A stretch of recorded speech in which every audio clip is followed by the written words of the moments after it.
Good morning and welcome to our 10th weekly Q&A webcast. I can't believe it's been 10 weeks already. It goes by really fast. So if you have any questions, please type your questions now.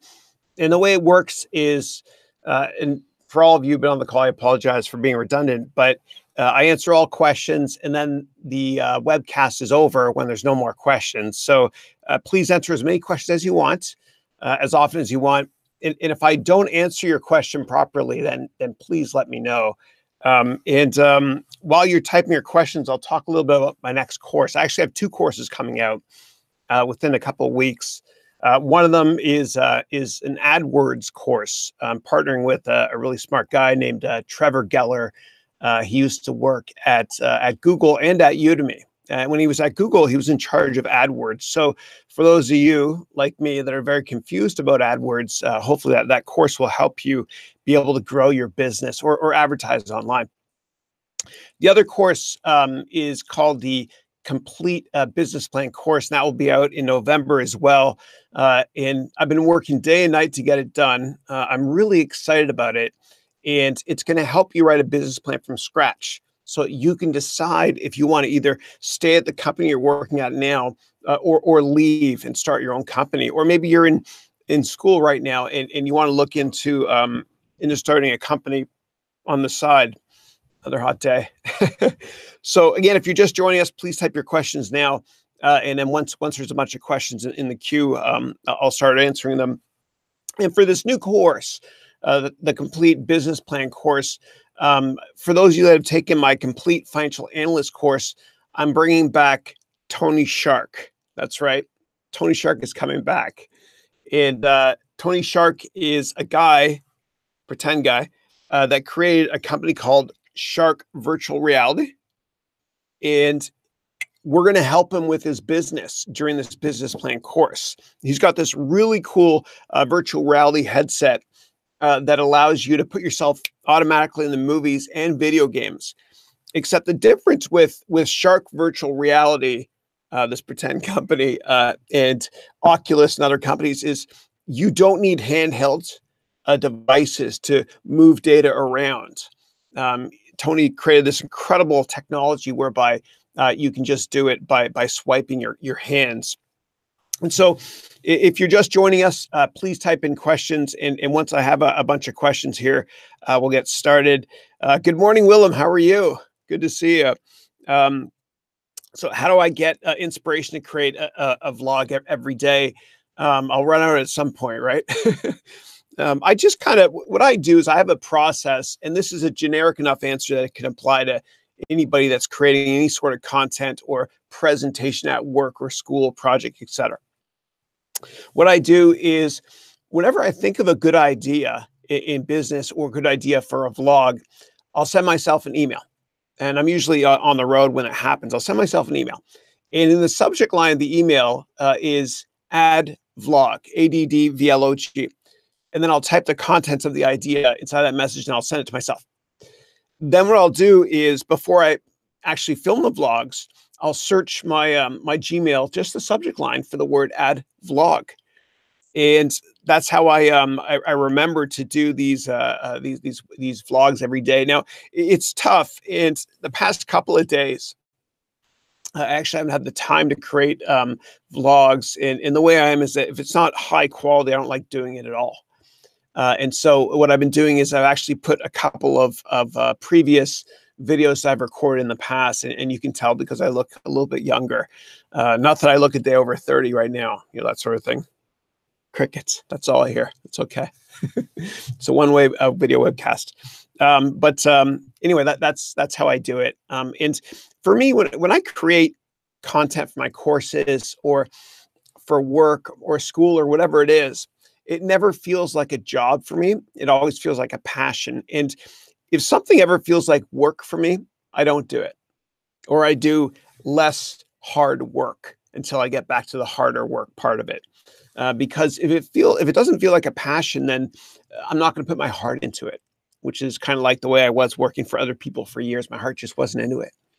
You got to think with your heart first, and then this works exceptionally well. So hopefully that answers your question, Willem. Again, please ask your questions here in the chat section. I'll answer them as soon as I see them. Looks like, oh, good morning, Akila. How are you? And Cassandra, how are you? So Cassandra, who's Tiger Glory, is asking, when is the business plans course going to be ready? It'll be ready in November. And there's actually we're going to profile this company in it called Shark Virtual Reality, and that's how we're going to analyze the business model. And for you, Cassandra, with your energy credits idea, the course will help you as well decide if you should do that business full time or not. And for others that are always thinking about starting a company, you only have to be writing business one time. And quite often you have to write many business plans before you actually start a company. And the beauty of writing a business plan is that it kind of helps you understand if you have a good business model or not. And so as you start writing your business plan, so you can be independent, if you discover that it's not a great business model after just working on it for a couple hours, then there's no shame in just quitting that business idea and thinking of another one. Again, you only have to be writing business one time. And I find that the biggest mistake that a lot of people make when they start a company is they don't go after a big enough market size, which for those of you who have taken my entire MBA course, I talk about the total addressable market. And there's a lot of venture capital firms, especially Kleiner Perkins out here, that usually won't invest in a startup idea unless the total addressable market size is $20 billion. And the reason they say that is so that you can get, if you get, say, 5% of that $20 billion market, that's $1 billion in annual revenue. So that's one of the bigger mistakes that I see people make when starting business plans.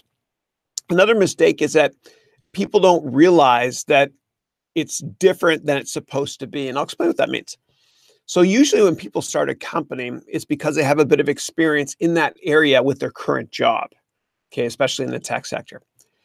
And then when they start the company, and I've made mistakes like this too, we all fail as founders to realize how much more work goes into a startup than the stuff you did on that topic in your previous job. And I want to talk about fundraising. So fundraising takes a lot of time, a ridiculous amount of time. And if you start a company, you're fundraising all the time initially. And then every 1 or 2 years, you're raising more money from different venture capital firms or different high net worth investors or different customers too. And it is a big time drag. People don't realize that fundraising takes forever. I believe that you should raise as much money as you can when you can. And I think that the global economy is going to go into a severe downturn within a couple of years. And so if you're starting a company now, you raise as much capital as you can. And the reason I say that, and I don't mean to be a fearmonger when it comes to the economy and business, but business is always highly cyclical. Things are great, and then they're not great. And that cycle is usually about 10 years, the economic cycle. And remember the last cycle that we had bottomed in, I think it was 2008, maybe 09. And so we're coming up on the 10-year anniversary of that business cycle. And so anyway, if anybody ever tells you this time it's different when it comes to an economic cycle or business model or industry, they're wrong. They're wrong. Business is always cyclical. Okay, I have a couple of questions here. Again, if you have questions, please answer them or please ask them here. All right, so next question I've got is from Akil. How are you? What are my thoughts on a fitness app or the fitness app industry? So when it comes to apps, and for those of you that are interested in making an app, there's a great teacher named Angela Yu in London, and she'll teach you in 55 hours on a Udemy course how to create an app from scratch, even if you don't have any experience. I'm not getting compensated by saying that at all. I just think it's a wonderful course for you to take if you're making an app. But when it comes to apps in general, I'm skeptical. And the reason is this, because when the App Store first came out, the Android App Store and the Apple App Store, there were so many great apps. And I remember how excited I was. And my kids were every day, we'd look at the top 10. There was a new game called Angry Birds or Cut the Rope, etc. Well, innovation has started to slow down a lot when it comes to apps. At least the ones I see. There's not that many cool new ones anymore. And one of the reasons is that there's not as much money as you think. If you're going to make an app, maybe have a freemium version, make it free. And then what you can do, I hate these semantic update messages. The reason I installed Norton was to get rid of those. Anyway, sorry about that. But when it comes to apps in general, most of them don't make money ever. And so if you're going to do it, make it a freemium version, which means it's a free version, and you can upgrade to premium if you want to, or just make it a free version that gets people to come to your website, etc. Now, for every Snapchat, which of course has millions and millions of users, and for every Facebook app and LinkedIn app, there's a gazillion other apps out there that are walking dead.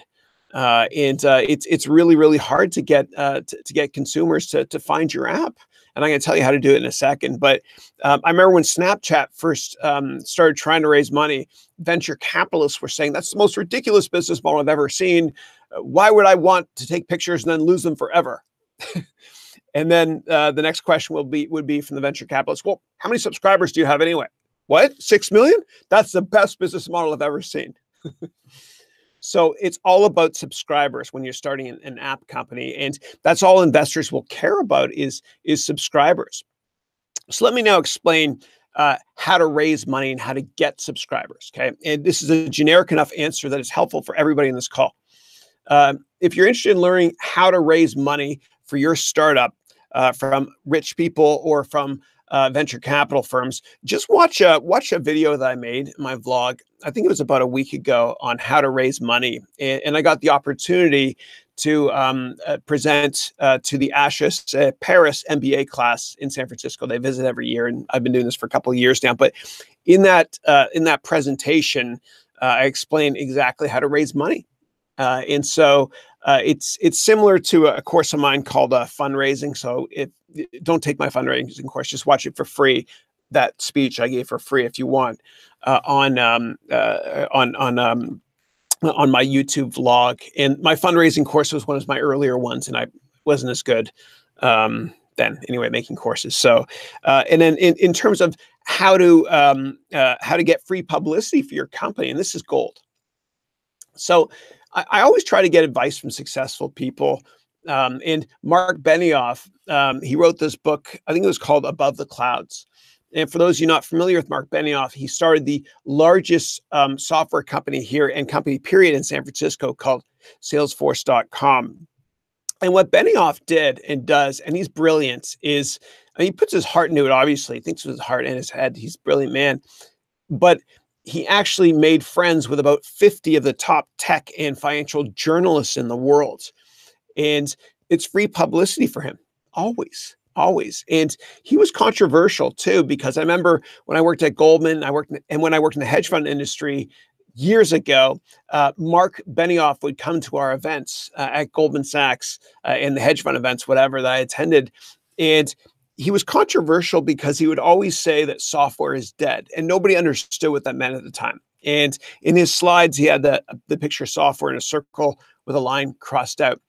And he used that to get media attention as well, to spread the word. And these software salespeople, they're often called software evangelists because they're trying to sell something you can't see, feel, or touch. And so a great way to sell your product is to get media attention. And so how do you do it? Well, for those of you that haven't read my free book on how to network, just go to harounventures.com and download it there for free. But if you network using LinkedIn and you meet with people that went to your school, or Willem, they're from where you're from, or Cassandra, they're from Florida like you, and they went to your school, whatever, they're going to want to help you if you meet with them. Okay. And meet with journalists that have something in common with you. Okay. And then during that meeting, I want you to talk about your business model. And Akil, for people that are making apps, what happens is if you get one interview with VentureBeat or Wired Magazine, a couple of places I've written for, but if you get one interview, what happens is your subscribers spike materially that one time. And then if you get another interview somewhere else, maybe a month or two later, you see 2 spikes. And investors will start to take notice because one data point doesn't make a trend, but 2 or more does. And you'll see a spike in traffic.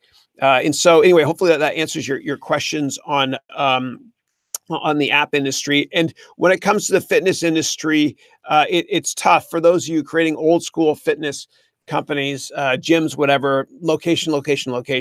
That's the most important thing. But online, I'm not sure what the business model is. If you want to share with me more details, then I'd be more than happy, Akil, to talk to you about that on this webcast here.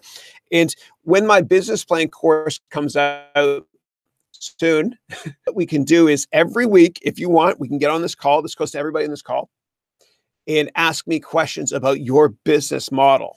Okay. And I want to humbly help you take your career, your financial independence, and your business model to the next level. So when you're ready to ask questions about it, ask within this as well, please, within this weekly webcast. And this webcast is replay as well, replayed every week. So what you can do is this: you can always go and view all the questions everybody's asked and click just on the questions. Okay. And we get the replay typed up. Wrigley does, who's awesome, by the end of the day, always end of Thursday. Okay. So if you're just joining us, please enter as many questions as you can here. When there's no more questions, I'll wrap it up. Okay. Got a question from Spencer. Good morning, Spencer. How are you? Good morning, Chris. What's your opinion on pay for performance model for a company just slowly moving out of the startup stage? Okay. If you mean pay for performance, meaning commissions, like your employees get commissions, is that what you're talking about? Or is pay performance mean something else? And so while you're typing the clarification, what pay for performance is in your question, what I'll do is I'll talk about how to motivate employees. And so the best way to motivate employees is by providing a lot of feedback, and the millennial generation, which is an amazing generation, statistics show and studies show that they love to get feedback. And that's how you motivate your sales force in general. And I also believe in a commission-based meritocracy where, and this sounds harsh, but where you eat what you kill.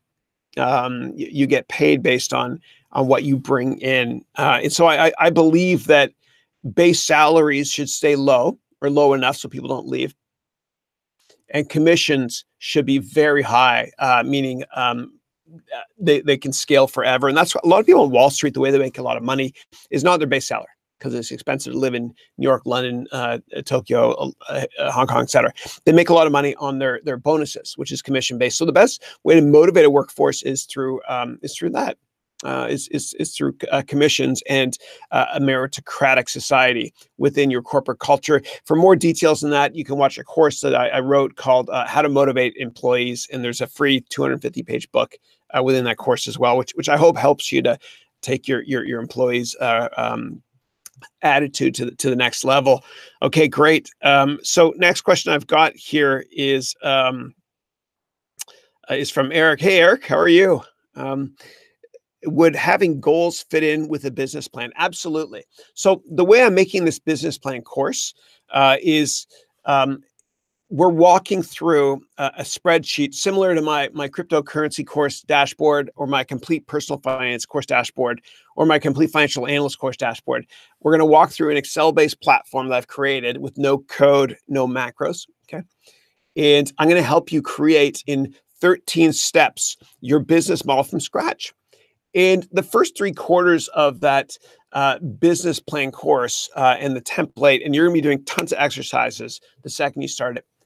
But what we're doing initially is a qualitative analysis. We're going to write the qualitative side of your business plan together, okay? Meaning stuff that doesn't include numbers like financials. And then by step 12, we're going to talk about milestones. And milestones, Eric, are goals. And then once we discuss what your goals are, then we're going to quantify it in step 13 when we create the financial model from scratch, meaning the income statement and the balance sheet. And if you create an income statement and a balance sheet, the cash flow statement's automatically created for you. You don't have to even think. It just does it. And that's the way I set it up in this course. So, and this is coming from a guy who got a D in accounting the first time. I got a D because I was memorizing and not trying to understand accounting. I had to take it again. Anyway, so I hope you all enjoy that course tremendously. I've worked very hard on it. It's been a lot of fun for me too. And again, you're going to get to see Tony Shark again. He's coming back for that course. Okay. just like with a complete financial analyst course. Hi, I'm 7.5. Okay, next question I've got is from Haroun. How are you? Hi, Chris. I just got rejected from a job. I'm so sorry to hear that. Don't worry, because in hindsight, and this is going to sound a little esoteric or out there, but I've got rejected by companies in the past. And I've been fired too. And I look back in hindsight and I'm so grateful that those events occurred.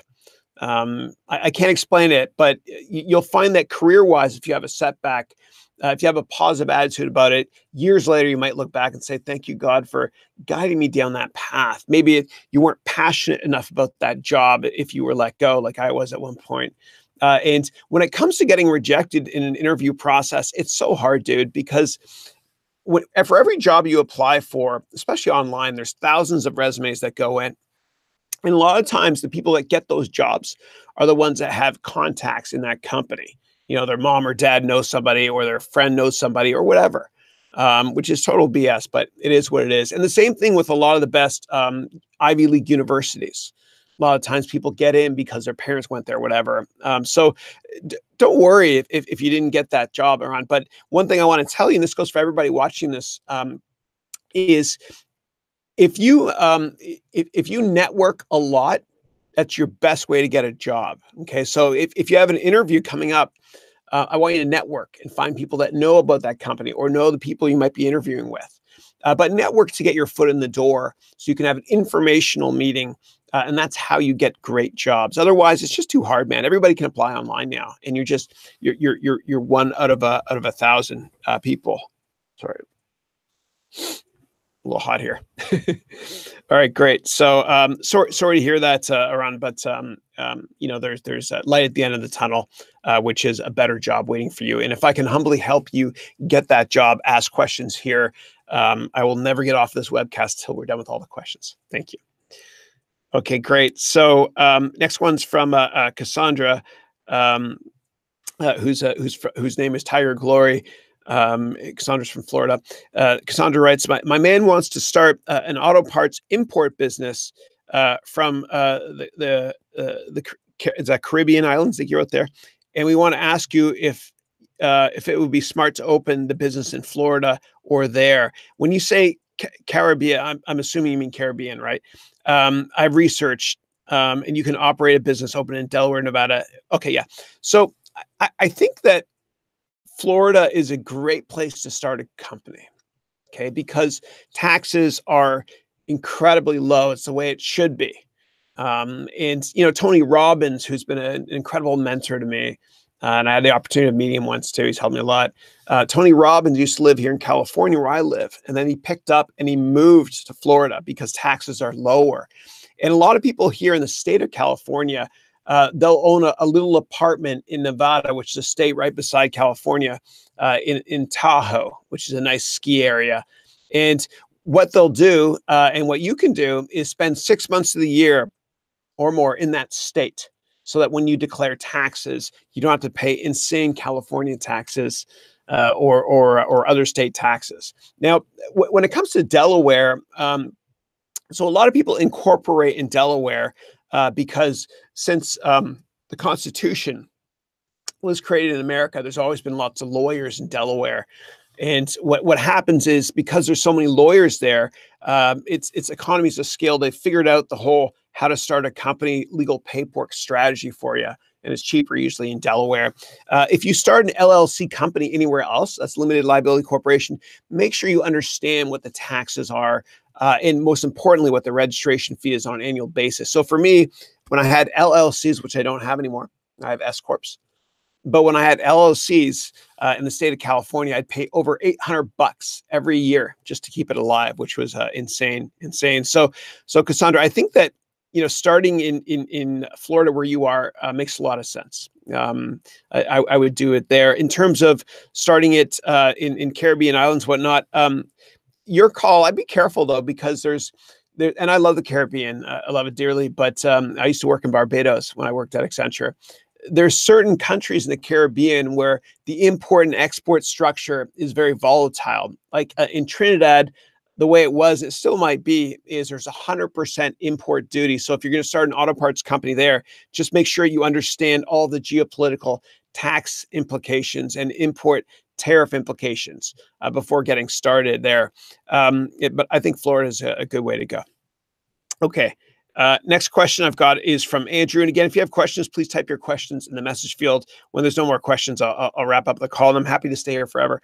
Okay. So Andrew's got a question. Hi, Andrew.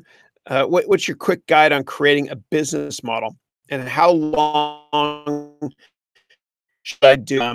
Okay, so whenever you start a company, and there's two ways to answer this question, and whenever I answer questions, I try to make it generic enough for everybody in the call. But when you start a company and you're running it, it's okay to give up and quit if you give it 2 years. And I'll explain what that means. So if you start a company and you give it 2 years, and at the end of the 2-year process, you look back and you open up the business plan you wrote 2 years ago. I hope you wrote a business plan or will.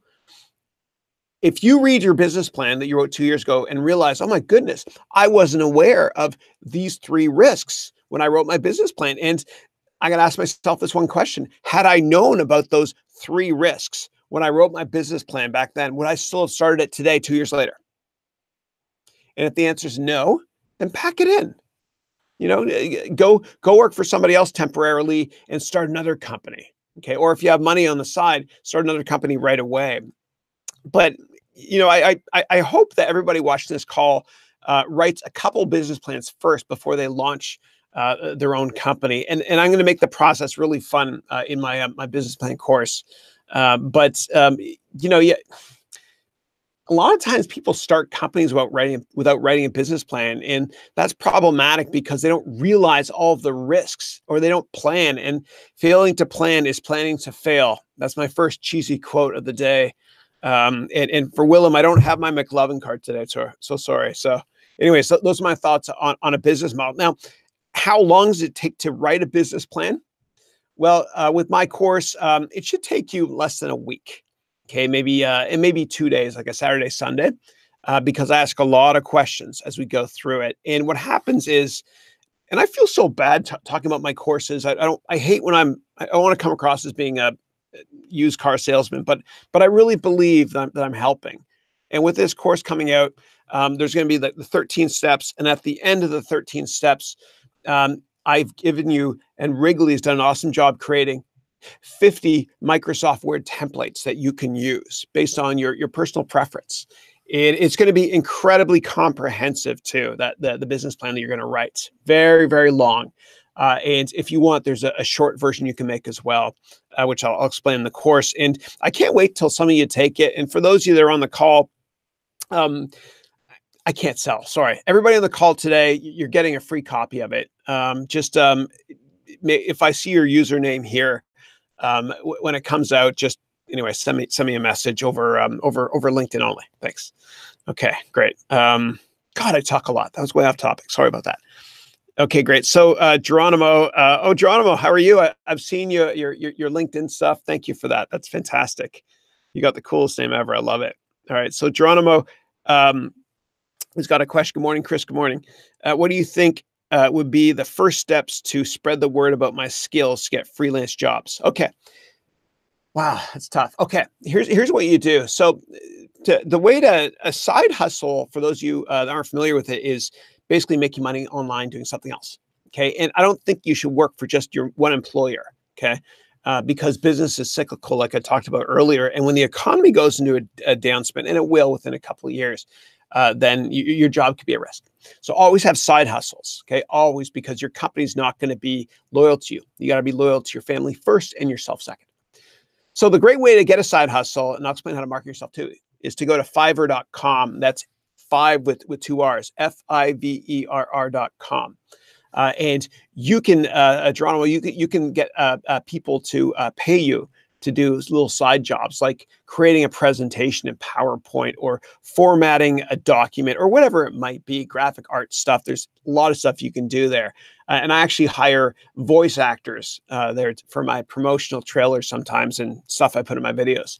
But the way to, and then what happens, Geronimo, is once you create a couple gigs on Fiverr, you get rated, kind of like you get rated on eBay or on Udemy.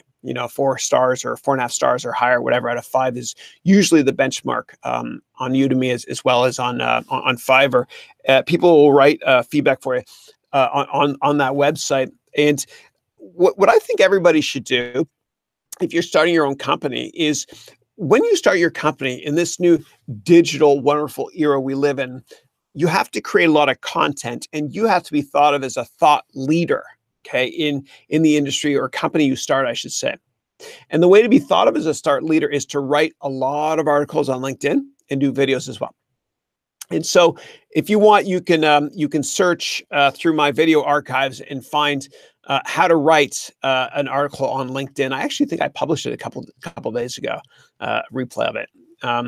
And what you can also do is you can create videos, okay? And you create viral videos, Geronimo, and this goes for everybody in the call. Create YouTube videos. And if you're curious on how to vlog, what equipment you need, etc., I mean, all you really need is this, right? And content's more important than the quality, always. But if you want to do high quality vlog or video for your company, what you do is just go to my vlog on YouTube and scroll through it. And there's one I wrote on how to vlog. It's a 40-minute video, free, of course, like everything, and just teaches you how to vlog. And I think everybody should create content right often, right all the time. And I want you to be a thought leader in your industry. I want you to be uber competitive with other people in your industry, okay? And just be the thought leader, okay? And it's kind of like when I used to sit on the boards of companies, my goal, and I was pretty competitive, still am, but my goal when I was on the board of a company was I always wanted to get the first call from the CEO when the CEO had a problem, because that's kind of a vote of confidence that you're helping anyway. So hopefully that helps out with your freelance jobs question there. All right, next question I've got is from Robert Finley. Hi, Chris. I'm driving cross country and had to tune in. Currently an hour from Knoxville. That's awesome, dude. That's amazing. Yeah, my kids, they get music from YouTube or my Apple Music subscription, whatever. But that's awesome, man. I hope you enjoy your drive across the country. I read a book when I was young called Zen and the Art of Motorcycle Maintenance. You might enjoy that one. Anyway, happy travels. Okay, so Robert's got a question. That's awesome. I'm getting a job question. Okay. Is it best to start reaching out to people via LinkedIn before or after you apply? Meaning to human resources people or a potential hiring manager. Okay, and you got to follow up. I'll read your follow up in a second. So I think the best way to get a job, period, is through through networking online. Always go to my website, harounventures.com, download my 200-page networking book for free. I teach you exactly how to get informational meetings with anybody on the planet. Okay, so I would network aggressively, Robert, first. Okay, and if that doesn't work, then maybe apply as well for the job. That's just my humble thoughts. The problem with applying online for jobs is that there's thousands of other people that apply for the same job, and so what happens is the person that gets the job is usually the one that has contacts in the company, that networks a lot. They say it's not what you know, it's or who you know, it's whom you know. My grammar got corrected there.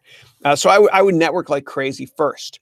And then if that didn't work out, I'd go through HR. Now, traditional hiring still works by going through HR, but because of online submissions of your resume, it's a lot harder in this new digital reality. And for those of you in university, please, and for those of you that graduated from your university within the past 20 years, I want you to do this. Go back to your campus or call them. Then go to the career services office. Okay, most schools have them, and ask them for help. Okay, and they can connect you with alumni. Okay, and if you're a student currently in school, on-campus hiring is a great way to get hired as well, because there's only another maybe 100 people competing for that same job for you. So you're 1 out of 100. I know that seems low at 1%, but try doing it offline, just sending your resume without networking. You're 1 in 1,000 or 1 in several thousand. So that's what I would say. And then Robert's got a follow-up question. Won't they be able to see through your interests and just wanting you to get a position? I'd take that risk. I'd take that risk. That's just me personally, but I'd take that risk any day of the week by networking. Okay. And a great way to get a job is to talk to the CEO and ask her or him if they're hiring. And I'm going to, for those of you that were on my webcast last week or subscribe to my vlog, I have a vlog that tells you how to get a meeting with any CEO on the planet, no questions asked. And basically what you do, and I've explained it before, sorry, for those of you hearing it again, is you go to the annual shareholder meeting. I like the wedding crashers where you can get caught crashing a wedding. Owen Wilson's awesome. But what happens is when you go to an annual shareholder meeting, what happens for publicly traded companies is they have bad coffee. I use that joke over and over again, sorry. And then there's a bunch of older people that don't really care, not really paying attention. The CEO then talks about the company, about the business, how they've done over the past 12 months because it's the annual shareholder meeting. And then they wrap it up and hardly anybody asks questions. So what I want you to do is I want you, Robert, and all of you to go to these meetings. And at the end of the meeting, I want you to go up to the CEO and corner him or her politely and just spark up a conversation. Then what I want you to do is I want you to ask, are you currently hiring? And what happens is this. The board members are around them because it's a shareholder meeting and other senior executives are there. And this CEO has to set a good example for the whole company, right? So they're not going to say, no, we're not hiring unless the company is in big trouble because the board's listening. Then you follow up with this right away. Can you please introduce me to the person in your company that's hiring? And it might be HR or somebody else. Let's call that person Bob. And what you can do is you then call Bob, or I'm laughing something about What About Bob, that movie. You call Bob or you call HR and you say, the CEO told me to call you. Okay, or I was talking to the CEO and they mentioned that this. Or for you, Robert, when you're in your interview, you can say, I actually met the CEO of your company and she was really smart because she or he said this, whatever. Okay. So anyway, it's a great way to do it. I recommend it. And I've met with a ton of CEOs that way. And for those of you working in sales, don't waste your time talking to the lower ranks that don't pull the trigger on what you're trying to sell them. Go right to the top, always. Okay, you got nothing to lose because there's a billion companies out there with a billion CEOs. Okay, so anyway, that's generic enough to apply to everybody, not just looking for a job, but those looking for customers. Okay, all right, great. All right, now we've got, and if that didn't answer your question properly, Robert, then please let me know.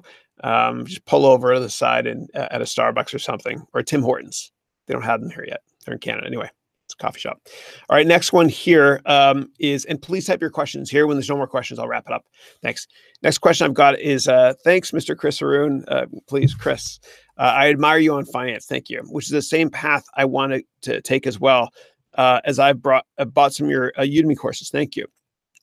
Please tell me more on what I need to do and how many years it will take, okay, to get a job in finance. Okay, so it's coincidental, but 2 days ago, I think it was 2 days ago, I published a vlog on how to ace your finance interview. It's 19 minutes. Watch it. Okay, I promise you that you will be more prepared for a finance interview than anybody else if you watch that vlog. It's free, whatever, and that will really help to prepare you. Okay, and I'm not going to go into the details of financial services because there's people on the call might not be in financial services, but just you're also going to create a one-page template, okay, a one-page write-up, and bring it to your interviews on a stock. And the template I have for you, and I'll give you an example as well, as you go to all lowercase harounventures.com/template. That's right. harounventures.com/templates. And then I've got an example for a one-page write-up on a company called NetSuite that got bought by Oracle. I invested in NetSuite years ago. Great company. And I also provide you with the blank template. And all you have to do is open it, use Microsoft Word, or I should say use PowerPoint, and then publish it. Save it as a PDF. Send it to the people you interview with, or bring it with you to the interview along with your name on the bottom so that if they pass around that idea internally after your interview, it makes you look good. Okay, great. If that didn't answer your question, please let me know. And Spencer's got one here.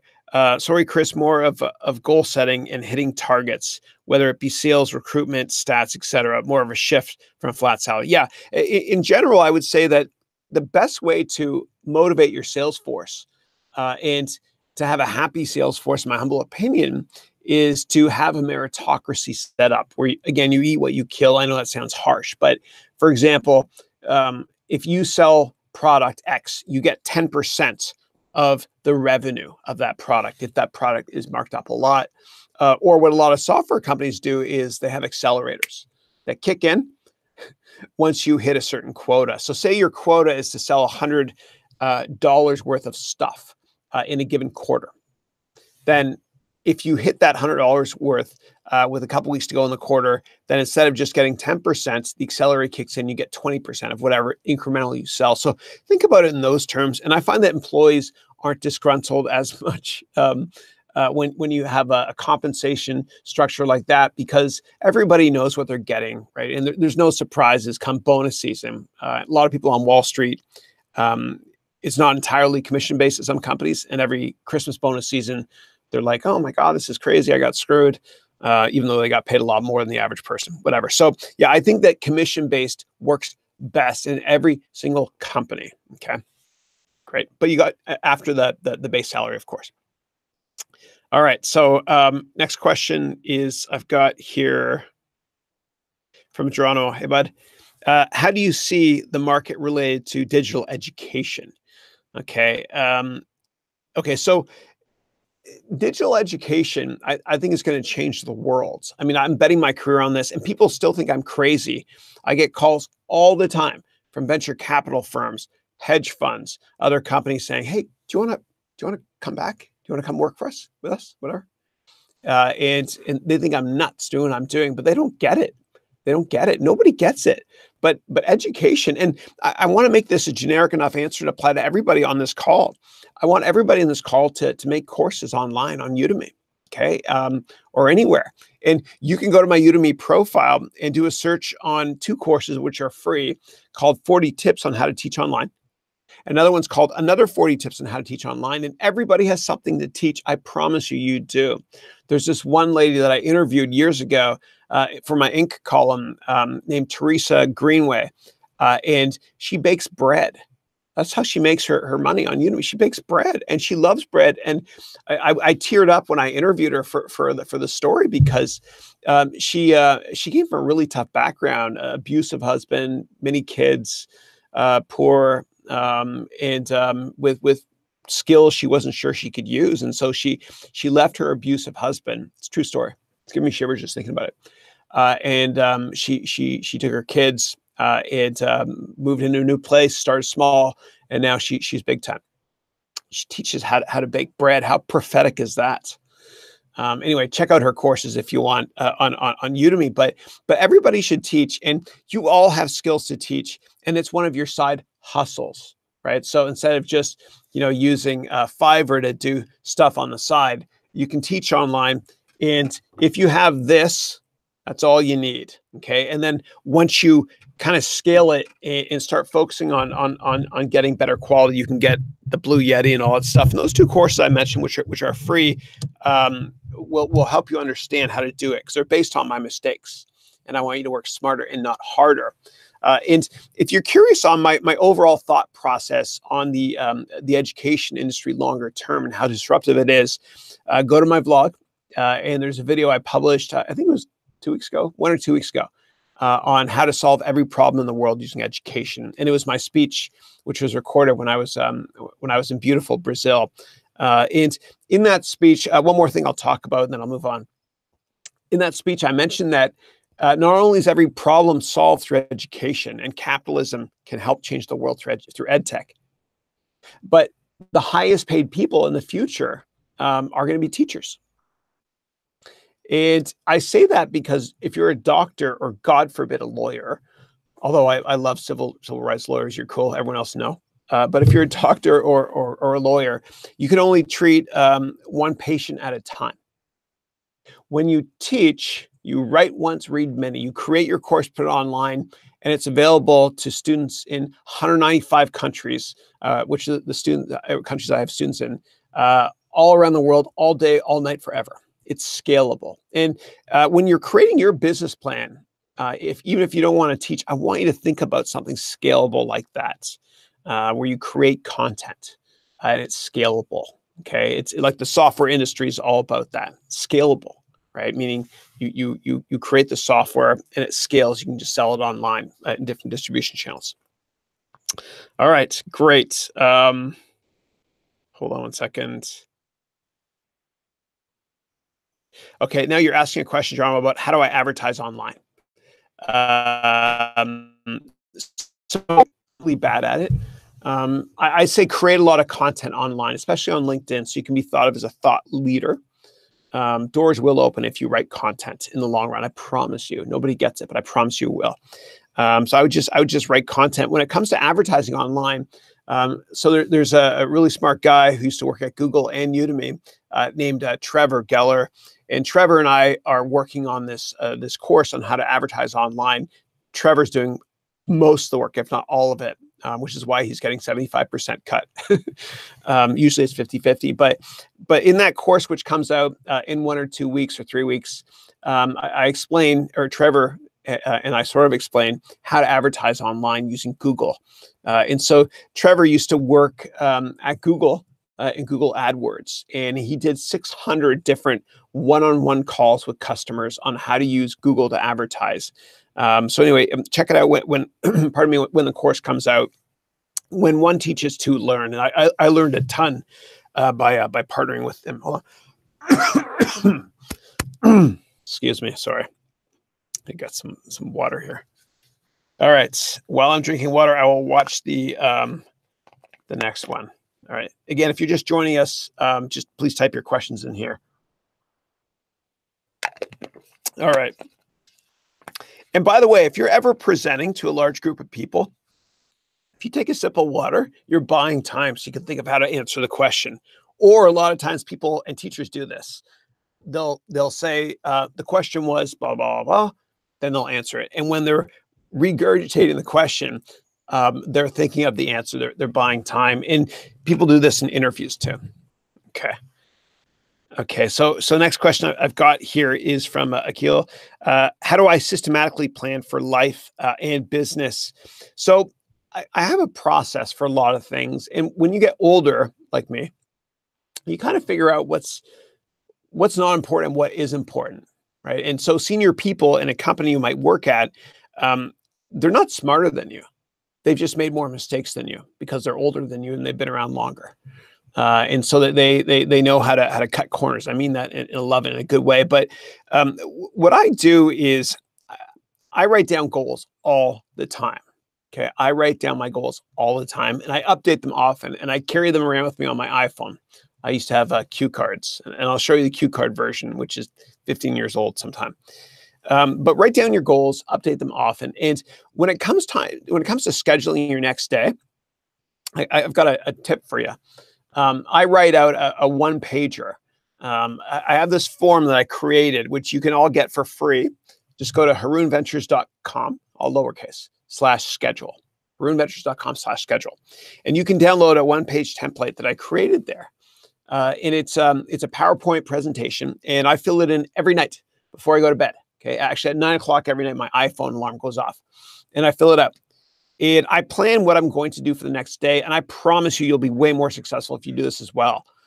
People have been doing this since the beginning of time, writing down their schedule for the next day. And there's this saying that I really believe in, and I think you'll agree with me too, which is if you want something to get done, give it to a busy person. Okay. And when you're out of work or summer vacation or whatever it is, you're just not productive. But if you write down your schedule for the next day, including not just work stuff, but also time for you, right? Maybe to watch a program on television, time for family, of course, time for prayer. I'll let you go there. That's just me. I'm different, but that sort of thing. And if you schedule it all out, time for meditation, whatever, then what happens is the next day, you'll end up achieving way more than you think. And it's very hard to achieve everything that you write down on that one pager. But I promise you, I swear to you, I put my reputation online. You'll be more productive because of it. you'll accomplish 10 times more than your competition does. There's a great quote from James Cameron, he's a Canadian, represents that did Avatar and Titanic. And he said that if you set your goals so high and you fail, then you still fail above everyone else's expectations, including your own. So write down that schedule every day.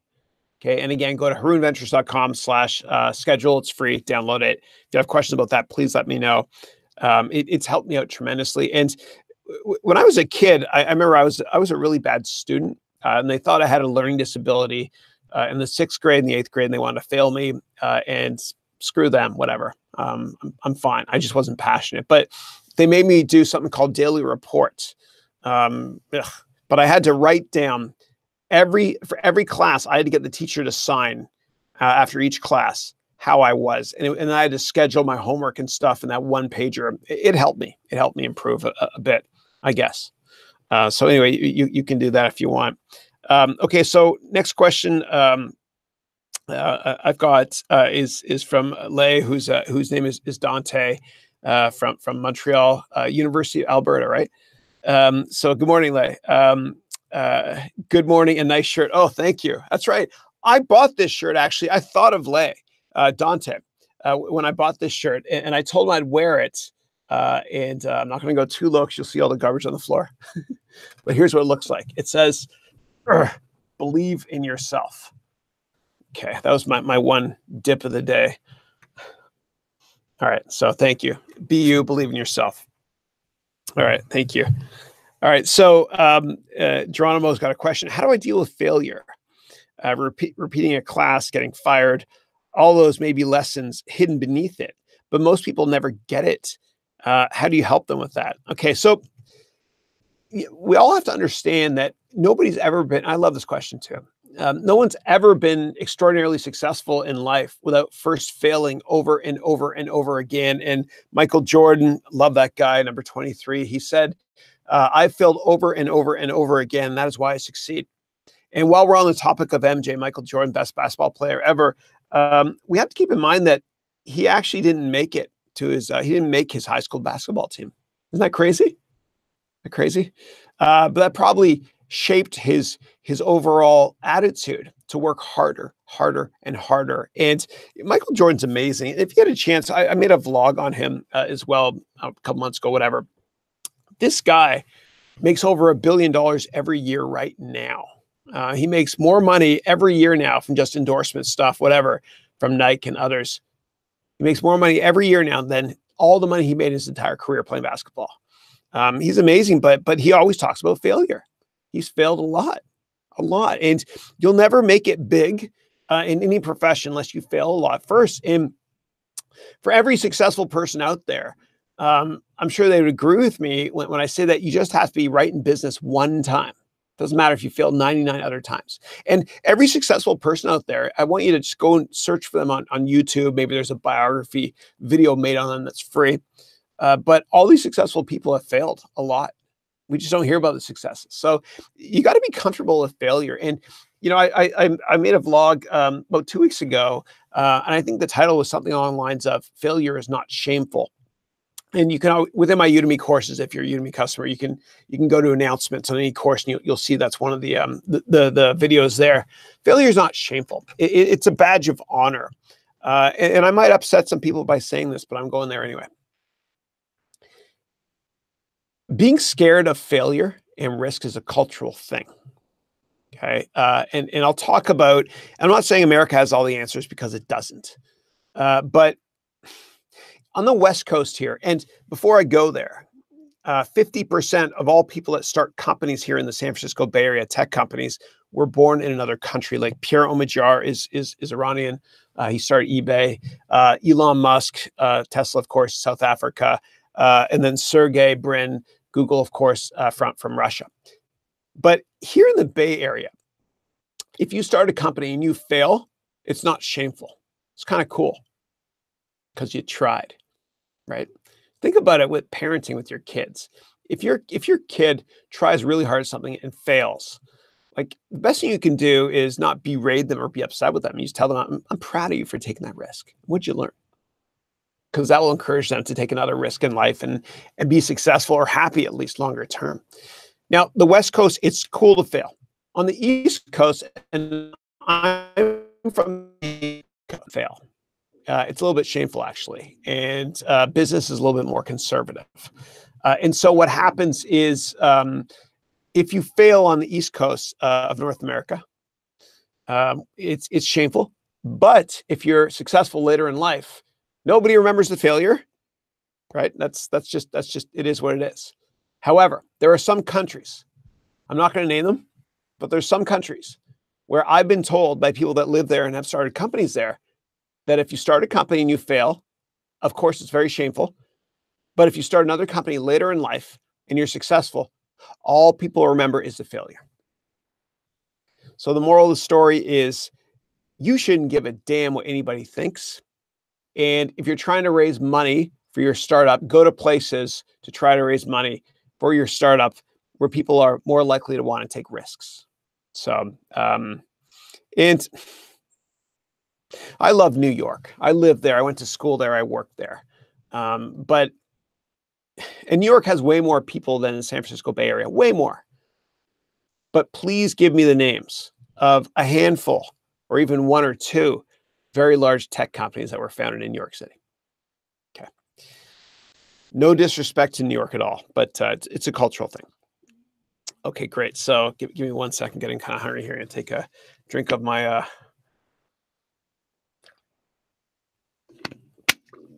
greatest hits. Got everything that you need. Okay, great.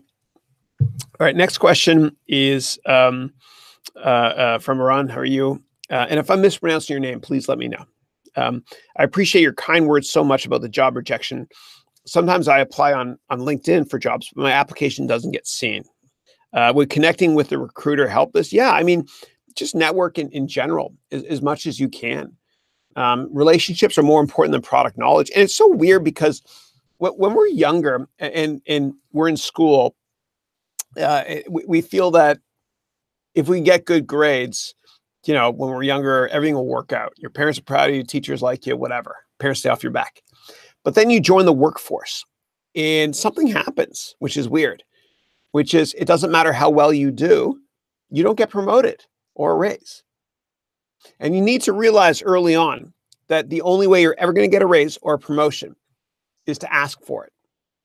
You have to ask, right? Do a search on that video, Steve Jobs Ask on YouTube, which I love. But you got to ask. If you want anything in life, you got to ask over and over and over again and be relentless. I want you to be a pit bull and a pork chop. But just ask over and over and over again. And I promise you, you'll get what you want. And you got to be comfortable with failure, though, because failure is just a small step getting closer to your goal. And if you fail many times, then you will be successful. And J.K. Rowling, who of course wrote the great Harry Potter books, she was an assistant. She was a secretary. She hated her job. And she was rejected by about, 30 different book publishers. So was Agatha Christie and C.S. Lewis, who wrote The Lion, the Witch, and the Wardrobe. But they kept pursuing. They kept at it. And they made it big because they were comfortable with failure. And you just got to be comfortable with that, with failing, and proud of yourself for taking a risk. Okay. And many years from now, you'll look back and you'll say, I'm glad I took those risks and I'm glad I failed in those areas because it gave me the guts to try again. And the first time you fail, it kind of feels bad a bit. It's kind of like the first time that somebody breaks up with you. I remember there was a girl I dated years ago and she broke up with me. Oh my God, it hurt so much. Right. And I saw it as a failure, whatever. But then the next breakup didn't hurt as much. You know what I mean? It's kind of like that with failure. First time it's like, oh, it hurts, whatever. But after that, you just don't give a damn anymore. Anyway, and I should not be giving dating advice, but I will say this.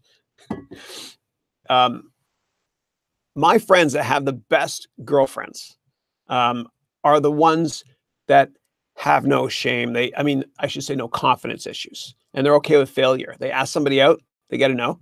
They keep asking. They don't care. They keep asking. And then eventually they end up getting married to the most brilliant, fun-loving, attractive spouse because they keep asking. For me, when I was younger, God, I can't believe I'm talking about this, but I remember we'd go out and I talked to, 4 or 5 girls and, and then that's it. I get shy. I wouldn't, try any more that night or whatever. or that day. But I would have friends that would talk to 20 or 30 or 40 in one day, and they don't care about shame. They don't care about looking like an idiot. Anyway, just be comfortable with failure. And I promise you'll be much more successful in life. All right, great. So, all right. And if you like that, just click the like button, please. Okay, great. So next up, otherwise, I don't know if I'm adding value or not.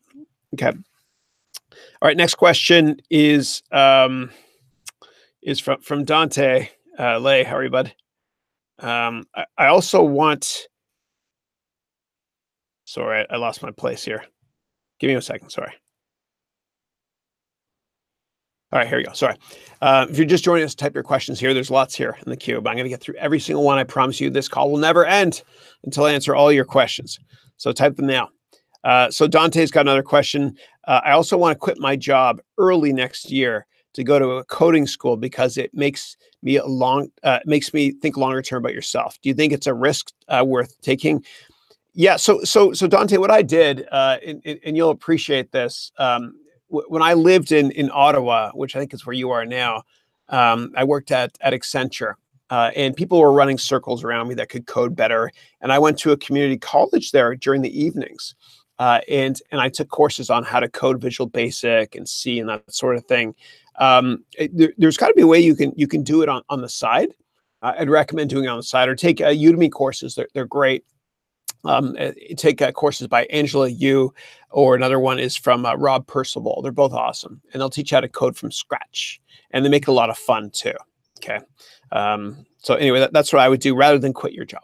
Okay. I would just be careful of that. And for those of you that want to quit your job and start a company, I want you to start a company first on the side, scale it, and then say F it and quit your job. Okay. And that's the whole point of my next course coming up.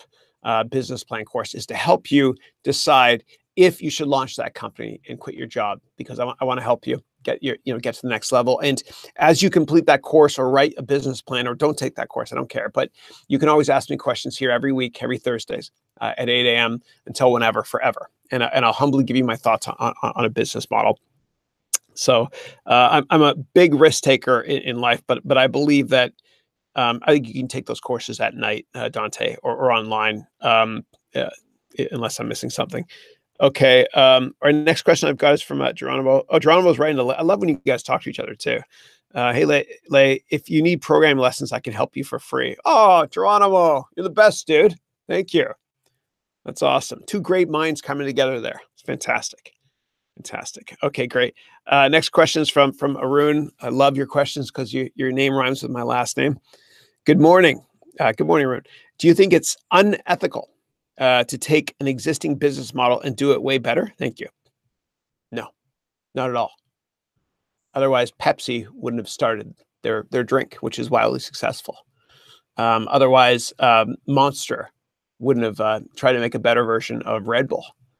Competition is good for the consumer as long as you don't copy them or copy a patent. So you got to be careful of a couple of things. Number one, don't use the trademark, meaning their brand name, right? You can't just launch a product called Coke 2. Also, patents. If they make a product in a certain way and they patent it, then be careful there. I don't want you to get sued. Okay. And the last one is copyright. If you were to, that's why plagiarism, they teach you when you're younger in school not to do it. And I used to always say, God gave you eyes, plagiarize. No, I'm just kidding. I'm kidding there. Totally kidding. I can't take that back. So recording now. Damn it. All right. But if you're going to copy a business model, make sure that it's not patented. Like, for example, Amazon for years claimed that they patented the, pardon me, the one-click shopping process. And for a patent attorney and a copyright lawyer, an intellectual property lawyer, before you do it or start your company, if you think you might be infringing on a patent, I want you to go to this website, legalzoom.com. And then what you can do is you can set up a one-time call for half an hour for $30 with any lawyer you want that specializes in certain areas like patent law. And that's what I did. But actually, when I registered a lot of my copyrights and trademarks and stuff, I used LegalZoom. It's cheap. And if you can't get access to LegalZoom, then hire a lawyer as well. Okay. And I know when I mentioned hire a lawyer or hiring an accountant, people might think, oh my God, I don't have the money. or it's too expensive. It's a great investment, the best investment you might ever make. And if you're starting your own company, I'll briefly mention this, but you always want to register it legally so that if God forbids tries to, I don't know, sue you. And when you make a lot of money, you're going to see people will come after you. It's BS. It's just the way it is. But you want to register your company before scaling it so that if somebody sues you, they can come after your company and not you. Can't hurt you or your kids or your family. Okay, great. All right, next question is is from Tom. Hey, Tom. All right, man. Good morning, Chris. Thanks for all the great work you do. I enjoyed your MBA course. You're definitely helping folks with those courses. Thank you. Thank you. That's what keeps me going is feedback like that. So thank you. And then Tom's got to follow up. The startup I'm working on is about helping restaurants educate their staff and consumers and help consumers know the details about the food they are eating, plus get meals at a lower cost. Do I know key people in the industry that I should get in touch with that could influence our direction? Sorry, I don't. But one thing I'll say is just to caution you when you're going through this. Understand that, I'm sure you know this already, and I have friends that run restaurants. 60% of the staff, people that work in restaurants, leave every year. A lot of times just part-time work. So just be comfortable with that and maybe see it as an opportunity, I don't know, to train new staff, that sort of thing. But when it comes to overall lessons about restaurants and stuff, I made a vlog a month or two ago where I profiled the movie Ratatouille. And Thomas Keller, I think was the guy's name.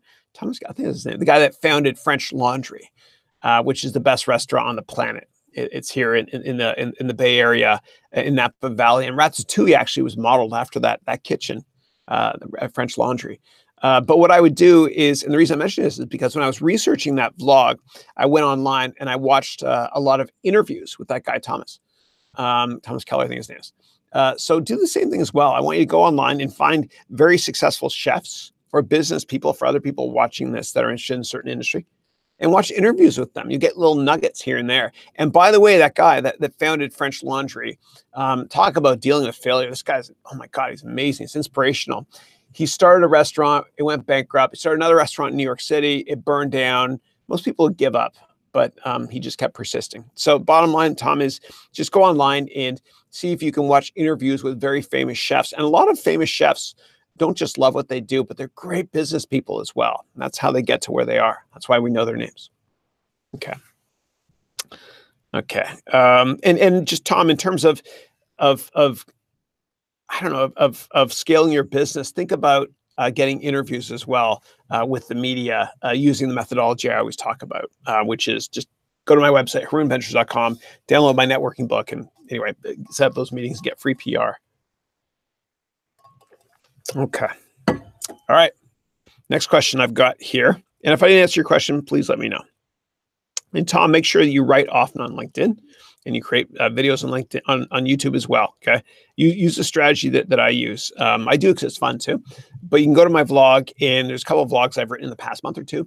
One of them is how to write on LinkedIn, how to write an article. And I was trained by editors. So I'll tell you right now, actually, for anybody watching this that's writing an email, if you ever write an email or a business document, don't ever have more than three. Try not to ever have more than 3 sentences in one paragraph. I violate it sometimes, but less is more. Otherwise, what happens is people see the document and it's just too overwhelming. And there's too much competition now with different screens and different form factors. Don't use big words. I want you to write at an 8th or 9th grade level. Okay, always. Okay, think USA Today versus The Economist. USA Today has a higher circulation. And don't ever try to. You can A/B test those articles too online. A/B test means you test, is version A of a title better or version B of a title better? And pictures are very important. Obviously, the image is important. You can go to graphicstock.com and get them from there. That's where I get my images from. Or what you can do is you can take pictures yourself.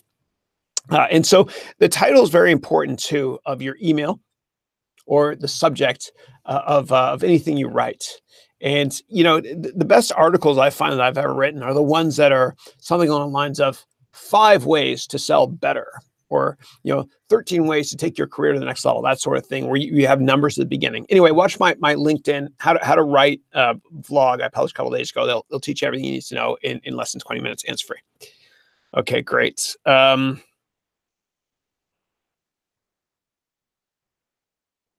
Okay. Is it okay, Akil's saying, is it okay to talk to my startup competitors and their investors? I think it's okay. So let's say I started a company today competing with Microsoft. If I went and I talked to some of the bigger investors in Microsoft, like Fidelity or Capital, I don't think that'd be an issue at all. Now, if it's a smaller company you're starting, and it's a private company, it happens all the time, right? It's so hard to be successful in a startup. You got to do whatever it takes within the law and within your ethical mandate as well to succeed. And so, what happens is a lot of times companies that are funded by one venture capital firm will then get funded later by another venture capital firm, which is a competitor to the venture capital firm. It's just the way it works. Or a lot of times venture capital firms will invest in 2 similar companies like Uber and Lyft. So I think it's fine as long as you don't do anything unethical like Uber used to do. And Uber, which has broken a lot of laws, what they also did, which people don't talk about, but I know what happened, was they would send their Uber drivers years ago. I don't know if they still do this. They would send them into Lyft cars. And during that car ride, that Uber employee or driver, whatever, would try to convince the Lyft driver to leave. Anyway, so I don't think there's anything wrong. That would be unethical, in my opinion. But the other examples I gave you are not an issue, in my humble opinion. But if you have specific questions about it or specific incident, because there's always exception, just let me know, and I'll try my best to answer it for you. Okay, next question is from Ayub. Hi, Ayub. I've got actually a good friend whose last name is Ayub, and he started an amazing restaurant company. For those of you that are interested, it's Chipotle for Middle Eastern food, and it's called Sajj. That's Sajj. He's got 7 or 8 franchises. Walk into the store one day and ask him if you're curious. Anyway, he's a good guy. He'll help you. So, all right, his last name is Ayub, though. Okay, so Ayub is saying, I wonder if an MBA still has its value. What do you think? Okay, it's a great question. So I made a vlog on this one as well. Do you need an MBA, or is 2/3 of HBS BS? So what I'll say is that in hindsight, I would not have done an MBA if I could have gotten into the industry and company I wanted to by networking. And I didn't know how to network back then. And I couldn't get to Wall Street. I tried and tried and tried. It didn't work. So I did an MBA from a good finance university, and it helped me get to Wall Street. But what I would say for you and for everybody on this call, network like crazy if you want to change industries or change jobs. And if you find that by networking aggressively, like after 50 informational meetings or whatever it is, that you can't get that job or get into the industry you want to get into, and I don't care how old you are, then you can consider doing an MBA. Again, it doesn't matter how old you are. And the beauty of an MBA is that it'll help you change careers if that's what you want to do. And what you can do between first year and second year of the MBA, meaning in the summers, is you can intern in a different sector. So say you want to work in consulting at a firm like McKinsey. You can try that for the summer. You don't like it? I don't know, then go work in banking for Morgan Stanley after you graduate, that sort of thing. So the bottom line is, if you cannot get to where you want to get to in life by networking, then consider an MBA. And it's expensive too.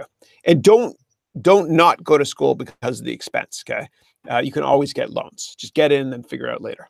Kind of like with undergrad. Okay.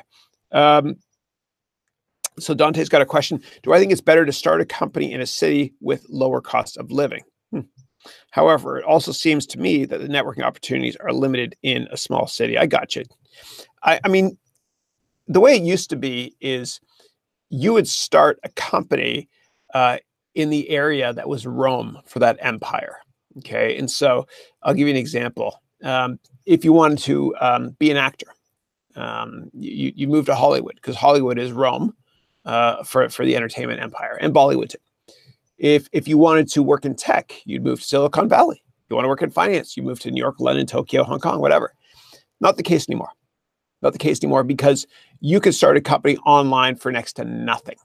Okay. And using freelancers and side hustlers, you can get them wherever you be. I work with Wrigley, who's a great part of mine here in my company, and we don't meet that often. And I gave him a laptop, and I mean, he could be working in Barcelona for all I know. He's here in San Francisco, but it doesn't matter to me. I think distance working works best, because your employees will love it, because you can live your life on your terms, and they can have balance as well. So I don't think location matters as much as it used to. Now, lower cost, yeah, hell yeah, man, totally. And I mentioned this to Cassandra Dante earlier in the call. Cassandra lives in Florida, and Tony Robbins, who used to live here in California, he left because the taxes suck here. They're ridiculous. And he moved to Florida, where the taxes are low. And he travels a lot too, so he's not at home as often. But it doesn't matter where you're located. It doesn't matter. Okay. And then Dante, my business plan course will help you as we go through the financial section in step 13, I think it is, where we talk about cost of living and all that stuff. Okay. Okay, great. And then when it comes to networking, Dante, you say here, it might be limited in a small city. I understand. But what you can do is actually read a book, Dante, and all of you, if you want, called The Startup of You. The Startup of You is written by a brilliant man named Reid Hoffman, who founded LinkedIn, and he's also a venture capitalist at Greylock, which is a fine firm here in the Bay Area. And in The Startup of You, he talks about having a little pot of money put aside so that can be your networking pot. So say you fly down from Ottawa, where you are now, to New York City, right? You can do that, and then you can meet with a bunch of people from the savings you have that day and network that day. And I used to do that too. And for New York, because you're in Ottawa, you can fly there the morning of, like when I interviewed for business school for Columbia, I flew in that morning, interviewed, and then flew back that night just because it was cheaper or whatever. And then when I would go to New York, when I started my companies and I was trying to raise money, what I would do, and I wanted to network, is I would go to New York, I'd fly, cheapest flight I could find, land at JFK, take the purple line, I can't remember the number, 5 or whatever it was, line into the city. And then I'd go to 47th Street, I think, which was the YMCA, where it was $70 a night. You had to share washrooms. It was safe though, tiny rooms. But anyway, but I did that a number of times just to network. It's a great investment, and most people won't do it. It's like spending money on advertising or marketing. It's so hard to quantify the returns, but there are returns. You just can't quantify right away. That's what I would do, Dante. That's what I would do. If you live in a small town, you're going to save a lot of money anyway. So of your savings, because the cost of living is lower, you can use part of the savings to go to New York or whatever city it is, Toronto, which would probably be ideal for you there as well. So anyway, all right, next one I've got, and for anybody that's living in Toronto now, Udemy's got an event in Toronto. Unfortunately, I'm not going to be able to attend, but you could find it online. They'll teach you how to teach online in that event. All right, so next question I've got is, I'm currently combining digital marketing, being the trend, with my finance profession. In your view, what's my view to be a consultant in that industry? Okay, so as long as you're passionate about digital marketing and finance, then I would take that track. In terms of how to be a consultant, and by the way, there's somebody that's using a chainsaw outdoors to cut down a tree. If it's too loud, somebody let me know and I'll turn off. I'll close the door. But the best way to get consulting gigs is to just network, like I mentioned before. Just go to harounventures.com, download that book, How to Network. It's 200 pages, read it, and I promise you it'll work. You'll get meetings. My success rate on getting meetings with people I've never met before using LinkedIn has always been about 95%, and I use it more than anybody. And I don't say that to impress you. I say it to impress upon you the fact that anybody can do it. There's a methodology to it. And if you have questions on that, let me know. I feel like a broken record player, though, talking about that. Sorry if I'm redundant. But go to my website and get that book, and it'll teach you everything you need to know, and it's free. Okay. Robert is saying, the Appalachian Mountains sure are beautiful. Thanks for the company. That's awesome. Okay. So Robin, this is awesome. He's driving across the country And he was in Knoxville, and now he's driving by the Appalachian. And he's listening to us live, which is so cool. Thank you. Thank you. And by the way, a great way to maximize your commute is to listen to podcasts and also listen to audiobooks. I do it all the time. I can't sit down and read like I used to. I don't know why. Maybe I'm just not as, maybe there's too many distractions. I tried a Kindle, doesn't work for me anymore. So go to audible.com, pay $15 a month. It's a great investment, please. And just download books from successful people that you admire, or biographies of famous chefs or people that you want to work with one day or compete with until your rival becomes your idol, until your idol becomes your rival. God, I messed that one up, but you get the idea.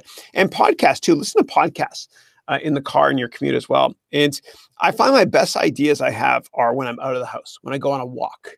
And I made a vlog on that too, called Take That Walk and Change Your Life. And at the beginning of that vlog I made, I wiped out, I was cut and everything. It's pretty funny, but I did not edit it out because I want you to laugh at me, not with me.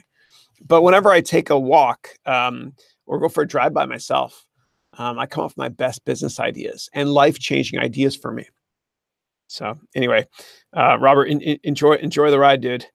And then Robert's got a question. What would be your top 3 questions for an informational interview? Okay. So at the end of every interview, they usually say, do you have questions for me? The interviewer says that. And by the way, if you find that in the last 20% or 30% of that interview, if you find they start saying amazing things about the company they already work for, then they like you and they're trying to sell you. Okay. But the questions that you can ask, I wouldn't ask them anything embarrassing from a risk perspective, like stuff that was disclosed in an annual report, legal filing, whatever.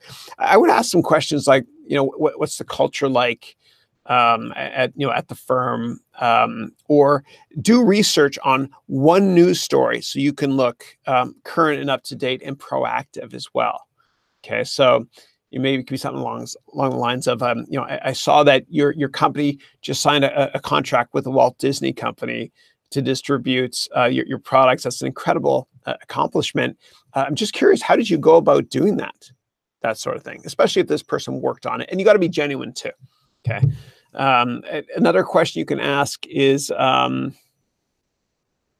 what are the opportunities like for teamwork? As I love working in groups of people, that sort of thing. And if you've taken my course called the Complete Job Course, it's a little overkill. It's like 12 hours or more, whatever. But I spent a lot of time in that course talking about strength words to use in interviews. Make sure you use a lot of those strength words. Things like, like teamwork, resilience, passionate, love doing what I do, that sort of thing. And the third or fourth question, whatever, Robert, is just ask a question that expresses your passion for that industry. Okay, that sort of thing. So anyway, that's what I would do. That's what I would do. And you can always go online and do a search for what interview questions to ask or how to answer questions by going to glassdoor.com. So glassdoor.com is a great website where people that work at those companies might write down, they often do, what questions they get asked in an interview. They also tell you if it's good to work at that company or not, and they quantify it. Like they give a score for the CEO in percent terms. If it's a great company like Salesforce, then the percent approval by employees is over 90%, that sort of thing. So anyway, you can always go to Glassdoor and research the crap out of any company you're about to interview at. Okay. Oh, thanks, Spencer. Appreciate that. All right. Next question from Khaled. Very simple question. A project is feasible in terms of capital, you're leveraged, but infeasible in terms of equity. Should I invest? That's a tough question. I need more information before I can really give you the best answer on that. So please just provide me with a little bit more information, but I'll answer what I think you're asking. And if I'm not answering right, let me know, please. Thanks. All right. So when you mentioned it's leverage, which means that the company has a lot of debt, should you invest in the debt instead of the equity? Because the equity might not be good to invest in. And it might be a complex finance question. I think I hear you. So what I would do is, before ever investing in any debt instruments, and I'll answer this generically for everybody, There's two companies that really matter most when it comes to investing in debt. And debt, by the way, is another word for debt is a loan or a bond. Okay. The two companies that matter most are S&P and Moody's. And these two companies will rate bonds. And so I generally never invest in debt or a bond that doesn't have a rating of A or higher. The way A, triple B, double B, blah, blah, blah, that sort of thing. And junk bonds are called high yields now, that's politically correct, are well below A level. And high grade bonds, meaning lower risk, are well above A grade level usually. So I would use the ratings agencies. And again, Kelly, if I didn't answer your question right, please let me know. Thanks. All right, next question is from Dante. All right, hold on a second, Don. I'm trying to scroll down here. A lot of people on the call this week. Wow, that's great. Okay, I've also scheduled a few meetings with CEOs in the near future. Awesome. What are the things I should do to create a deeper connection with successful people so they can introduce me to other CEOs? Thanks. Talk about what you have in common. And I've never met Dante, but I love his questions and I love his proactive nature. And I'm going to tell you what he did. This is so cool. So last week I talked about this guy from China that I went to business school with that worked at Boston Consulting Group.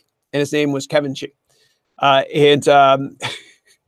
Dante reached out to him and shared just a heartwarming message that what Kevin said about me, which was kind of nice. So you always want to just keep doing what you're doing, Dante. I love your proactive nature. It's awesome. And just find something in common with a CEO.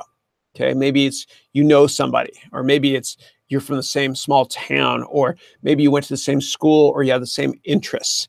But what I would do is I would network, and at the end of my networking meetings, if I don't get what I want, and usually I try to give, and when you give, you see you get in the long run. And I don't give because I want something; it's just who I am, whatever. But at the end of your networking meeting, if you don't get what you want, you can ask this person, "Do you know anybody else that's also from the same small town we're from that could help me out? Or do you know of any CEOs also from our hometown or our school, whatever, that can help me out?" And you'll find that people want to help you. They always do. All you got to do is ask, because they once sat in your seat. Okay. So again, if you have questions, please write them down. And then when there's no more questions, we'll wrap up the call. And if I skipped your question, just type it again, please. Sorry, a lot of questions. So Mitchell's got a question. Hi, Chris. Hey, man. If a college student graduated during a recession, would it be better if they went straight back to get an MBA, or just 2 years and try to get work experience and then get an MBA? Oh my God, what a great question. This is such a hard one to answer, but I love it. Okay, so, and for those of you trying to start a company, starting a company in a recession is usually a better time to do it, because you're lean and mean and strong when the economy improves. So my answer is no. I wouldn't do the MBA, because you got to have work experience first. Don't do it. Don't do it. Okay. I think you're hurting yourself, because what happens is this: you got to get 4 years of work experience at least before going to business school. And if you don't do that, say you're the only one that doesn't have 4 years work experience, say you have no experience, and you go to business school, then when it comes time for corporations to come to campus to recruit, they're not going to recruit you. They're going to recruit the people that have work experience. And also, business schools love admitting people from different backgrounds, from different industries, and you'll learn just as much, if not more, from your fellow students based on their work experience than you might your teachers as well. So I would work for 4 years first before doing that. Now, if you've already worked 3 years and you're applying to go after your 4th year, and we're in a recession, that's actually a good thing. It's a good thing, because you'll be in school then and you'll be oblivious to it. I did my undergrad, I graduated in 94, and I think there was a recession during that time, during Gulf War I.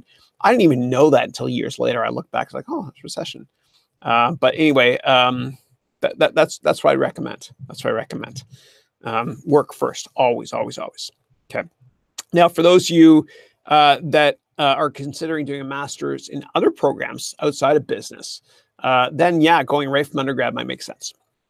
Especially if you think there's a recession coming. It's so hard to time markets, though. All right. Next question I've got. I'm going to grab some of my breakfast here. All right. Next question I've got. I'm going to grab some of my breakfast here. All right. Next question I've got. I'm going to grab some of my breakfast here. All right. Next question I've got. I'm going to grab some of my breakfast here. All right. Next question I've got. I'm going to grab some of my breakfast here.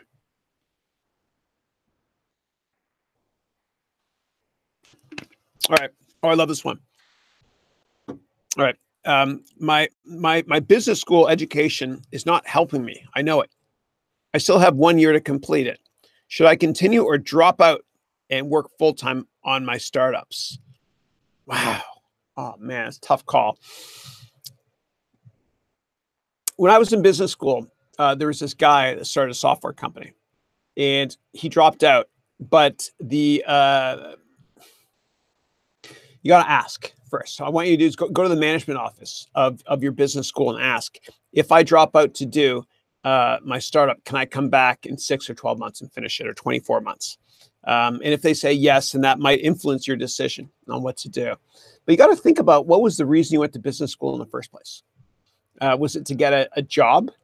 Was it to get investors? Was it to learn how to start a company? And maybe, I think that business is common sense. You have it or you don't. However, the thing in business that's certainly not common sense, a couple things. Number one, finance. Number two, accounting.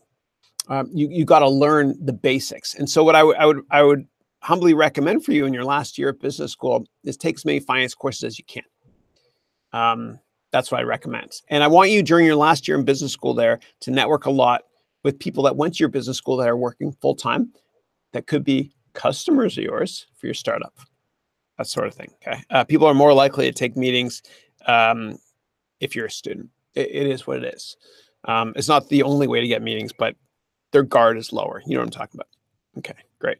All right. And you've got here's another, and if Akil, if I didn't answer your question properly, just let me know. But the second part there, you said, should I continue work full time on my startup? Always work in your startup. This goes for every single person on this call, please, for the rest of your life.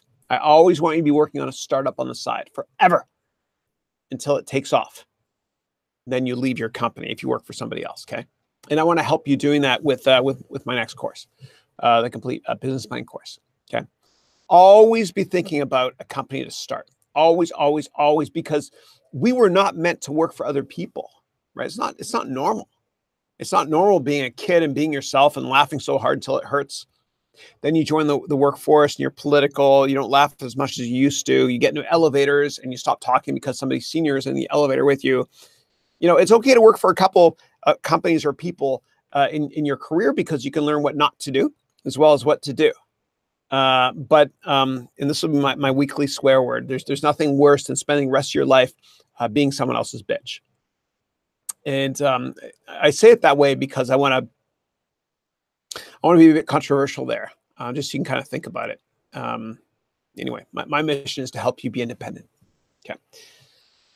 My goodness, I talk a lot. Okay. Next question is from Ashish. Hey, Ashish, how are you? I'm a piping engineer in the oil and gas industry. I've recently started exploring a career in investment banking through your courses on Udemy. Is it advisable to take a year off to prepare and apply to top business school for an MBA in finance? No, don't do that. Don't do that. So the way that admissions committees work is they look to see if there's gaps in your resume. Right? Like if you went and traveled the world for 2 years, whatever, it's not going to help you, obviously. If you went and did the Peace Corps for 2 years, that will help you tremendously. So what I would do is, if you think your application isn't strong enough as it is, and you've worked a couple of years in one industry, then maybe join another industry, okay, and work for a year or two there. And the GMAT, for those of you that are taking the GMAT or the SAT or LSAT or whatever it is, God, don't do the LSAT, the MCAT. Those tests a lot of times are not intelligence tests. Those tests are how well you write the test. And I suck at test taking, but I aced my GMAT because I studied harder than anybody. I studied hundreds and hundreds and hundreds of hours. I mean, like crazy. And I took a course from the Princeton Review. Do that, nothing else. Okay, at nights you can take that course, because it'll teach you how to ace the GMAT. Okay, and this Princeton Review does other things too, SATs, etc., MCATs, all that good stuff. But what happens is this, and this will help you all. If anybody has to take another test for the rest of your life, you'll love what I'm about to say. I learned how to answer questions. I studied so hard. I learned how to answer questions and get them right most of the time without reading the question. I'm going to teach you how. So with multiple choice, here's what you do. If you see a multiple choice question and there's 4 answers, A, B, C, D. If one of the answers has the word always in it, that's wrong. If one of the words has the answer never in it, that's wrong. If one of the answers has the words in it, that's usually right. Okay, how do I? Oh, there, that one. And the reason I say that is when you take tests and you're answering multiple choice questions, I want you to think like a lawyer. Okay, think like a lawyer, because lawyers always look for exceptions. They drive you nuts. You know your buddy who's a lawyer that argues with you for one little detail thing you say, it drives you crazy. This is just what they do. It's who they are. So if you ever see an answer that a lawyer can contest in court, for example, or out of court, then that's wrong. Okay, because teachers hate to have to go and recreate a question on a test. So wishy-washy answers like sometimes or usually or often are usually right. Answers where you say never are always wrong, because you can always find an exception to the word never, right? Like a meteor will never crash into the earth and destroy it. That's wrong because we just don't know. A meteor may crash into the earth and destroy it. God forbid. That answer is right because may is the word. So look for wishy-washy words like that when you're writing the GMAT or any test for anybody on this thing here, this webcast. And I also want you I want you, Ashish, to or I'm sorry, is this Ashish? Yeah, Ashish, to read a book by a husband and wife team called Carpenter and Carpenter. You can get it on Amazon, and it's called Marketing Yourself to the Top Business Schools. It's 150 pages, and go on a long walk by yourself, and then write notes in the margin with pen, whatever, and that will help you kind of architect your essays, which are incredibly important. And what I did was I actually bought that book. And I played a round of golf by myself. It was 1997. I was at the Mississauga Golf and Country Club in Canada. And in between holes, I wrote my essays, just reading that book. Okay, sorry, that was kind of long, though. All right, so next up, we've got Geronimo. It's got a question here. Hey, man. Thanks for the space, Chris. Oh, my pleasure. Leigh found you on LinkedIn, and we're setting up some kind of webcasting to enhance this coding skills. That's so awesome, dude. All right, so Geronimo met with, is already connected. See, successful people network like that. You guys are going to be successful, more successful than you already are. They're going to meet up. And if anybody else wants to join them, just search on LinkedIn for Geronimo. You can see his name here.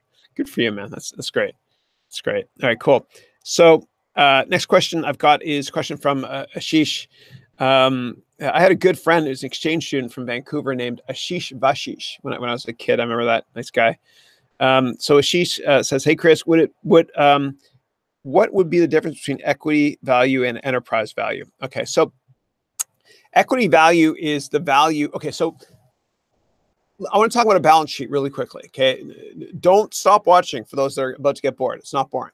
A balance sheet is called a balance sheet for a reason, because it has to balance who owns what. Okay, and so every single thing in your company, in your house, is owned by either you, a government, a company, or an organization, or another person. And a balance sheet will basically tell you who owns it. So stuff that you own is called assets. Okay, so on one side of the scale, we have assets. And let's say you buy a Toyota car and you pay $10,000 for it. $5,000 is your own money. You use $5,000 in cash, and the other $5,000 is a loan from the Bank of Toyota. Okay, so the car is here. It's 10 grand. On this side, the loan is from Toyota, so that'd be a liability, $5,000. Okay, $10,000 car. How do you balance it? The other $5,000 is equity, meaning you own $5,000 worth of that car. That's equity. You have equity ownership in that car. Okay, so it balances. Always has to balance. Now, let's talk about equity and let's talk about enterprise value. So equity is people that own parts of a company. Okay. Enterprise value is the market capitalization, add debt minus cash. Okay, that's what enterprise value is. And investment bankers look at it often because they want to be able to figure out, is this company worth more dead than alive with a cash balance? Is the valuation of the market cap on the stock market low enough? And if you get rid of the debt and then X out the cash, is this company worth a lot more dead than alive? Great movie on that if you're interested in private equity and that sort of thing, which I recommend you watching. It's called OPM, or Other People's Money, with Danny DeVito, which explains how private equity works. I think you'll enjoy it. Okay. All right. Next question I've got is from Haroun. Again, if you have questions, please type them here. When there's no more questions, I'll wrap up the call. All right. So next question I've got is from Haroun. Also, do you have any autobiography book recommendations? Just finished Richard Branson's book and found it to be inspiring. That's so awesome you say that, Haroun. So yeah, I listen to all Richard Branson's books. The guy's so incredibly inspiring. I think he was born with a smile on his face. He's just happy. You know, it's just kind of like Siri. On Siri, I switched it to an Australian's voice. I now have an Australian woman's voice, because whenever somebody talks Australian, whenever Siri is talking, it sounds like they're smiling. Anyway, a little off topic there. So yeah, Richard Branson is a great book to read. And that guy had a high school education. He took on the world, man. He's amazing. That guy can network, and he's friendly too. And I think it helps out a lot in sales too. And everyone loves him. And the corporate culture of Virgin is so amazing too, because I don't know if you've ever flown on Virgin Atlantic or Virgin America, but you'll see that all the employees are happy. It's because of Branson is happy. So in terms of other books to listen to on Audible, if you like sales, and I used to work in the software sector, there's a guy named Bill McDermott who I really look up to. And he's the co-CEO of a big German software company called SAP. And he talks about how he went from the street corner to the corner office. And he narrates the book too. And I love it because you can feel his passion as he's talking about his trip. And he talks about how he went to New York City and he interviewed at Xerox, and he wouldn't leave. He sat in the waiting room afterwards. He said, "I'm not going home." And they said, "Why?" And he said, "Because I told my dad that I'd come home with a job offer. And so I need to stay here until." Anyway, it's a little bit out there, but if you're interested in sales, I recommend doing that one as well. I can't think of anything Tony Robbins does is great, especially if he narrates it himself, because he's so passionate and he's a life changer. It's great. That's what I recommend. And just in general, I want you to think about who's a rock star to you in business. You know, who's your John Lennon or Bono or Drake trying to represent in business to you in a certain sector? You know, if it's I don't know, Mark Zuckerberg, because you love Facebook and you want to create a company similar to that, then listen to biographies of that. Okay, of him. Oh, I did the Steve Jobs, Walter Isaacson biography. That's wonderful. You got to do that one. It's fantastic. Walter Isaacson. He's one of the best business journalists in history. He did one on Steve Jobs. You got to listen to that. It's great. He also did one on, I think he did one on Leonardo da Vinci, whatever. But just listen to biographies on successful people in industries that you're most passionate about. I've done a lot of that. And you can learn from these people. They give you their secrets. They tell you how the blueprint on why they're successful, and take advice from them and nobody else in your industry. Don't ever take advice from people that haven't been successful in your industry. Okay. Anyway, do that. Just listen to Audibles. And if you're driving across the country, do that as well. Anyway. All right. So next question I've got is, okay. Okay. So from Cassandra, is there such a thing as getting your time organized when you have so many things that need to be done? I'm always in a rush and multitasking. Okay, it's a great question. So, Cassandra, so Tiger Glory is Cassandra. Cassandra lives in Florida. What I recommend is, as I mentioned earlier, write your schedule for the next day every night, the night before. Okay, and my iPhone alarm goes off at 9 p.m. every night to remind me to fill it out. And the form that I fill out, and you can customize your own version, but I'm giving you a copy, is as follows. And it's all lowercase, this web address. Go to harounventures.com/schedule. And that's the template I use. It's in PowerPoint. I fill it out every night before I go to bed. And if you want to get something done, give it to a busy person. And you'll find, Cassandra, that the more busy you are, and the more you schedule your life during the weekdays. I try not to do it on Sunday because it's a family day for the kids and Christine. But if you write everything down, you'll accomplish way, way more. Because if you want something to get done, give it to a busy person. Okay. All right. So that's what I recommend. Okay. Geronimo's got a question here. Sip my coffee here. I find if I don't have coffee, I get a headache. I don't know if anybody else sees it that way, but that's what happens to me. I love coffee so much, man. I'll go to bed sometimes, and while I'm lying down, I'll think to myself, I can't wait to wake up to have my cup of coffee. I just love it. All right. What's my, okay, Geronimo's got a question. Hey, Chris, how do you evaluate what are the opportunities that you must go all in for? The big no. Okay. Okay. So in general,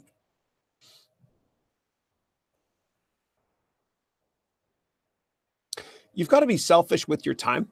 And I watched a biography on Warren Buffett on HBO the other day, and you got to watch it. It's amazing. Oh my God, it's off the charts. But one of the most important lessons he ever learned was the ability to say no. Okay. He says no to most investment opportunities. And in general, if you're going to start a company and risk your life, I don't mean it that way, but risk your well-being. You gotta make sure the stars are all aligned. If you're going to invest in a piece of real estate, don't do it unless the stars are all aligned. If you're going to invest in any stock, you got to make sure the stars are all aligned. Make sure that you got to be a snob when it comes to investing. And I created a template for you that will help you crystallize your thought process and fill out that one-page document to help you decide if an opportunity is worth it or not for you in business. And just go to my website, go to this exact address, all lowercase, harounventures.com/template. And that's where I have a one-pager. And that one-pager will list everything you need to know from a high-level perspective to consider before investing in a stock, for example. Okay. And then my business plan course will help you out tremendously as well when it's ready. And I'm going to show Tony Shark is coming back. He'll be back. He'll be in it again. Okay. Okay. The reason I smiled there is because I'm going to use that as the picture for this week's cover.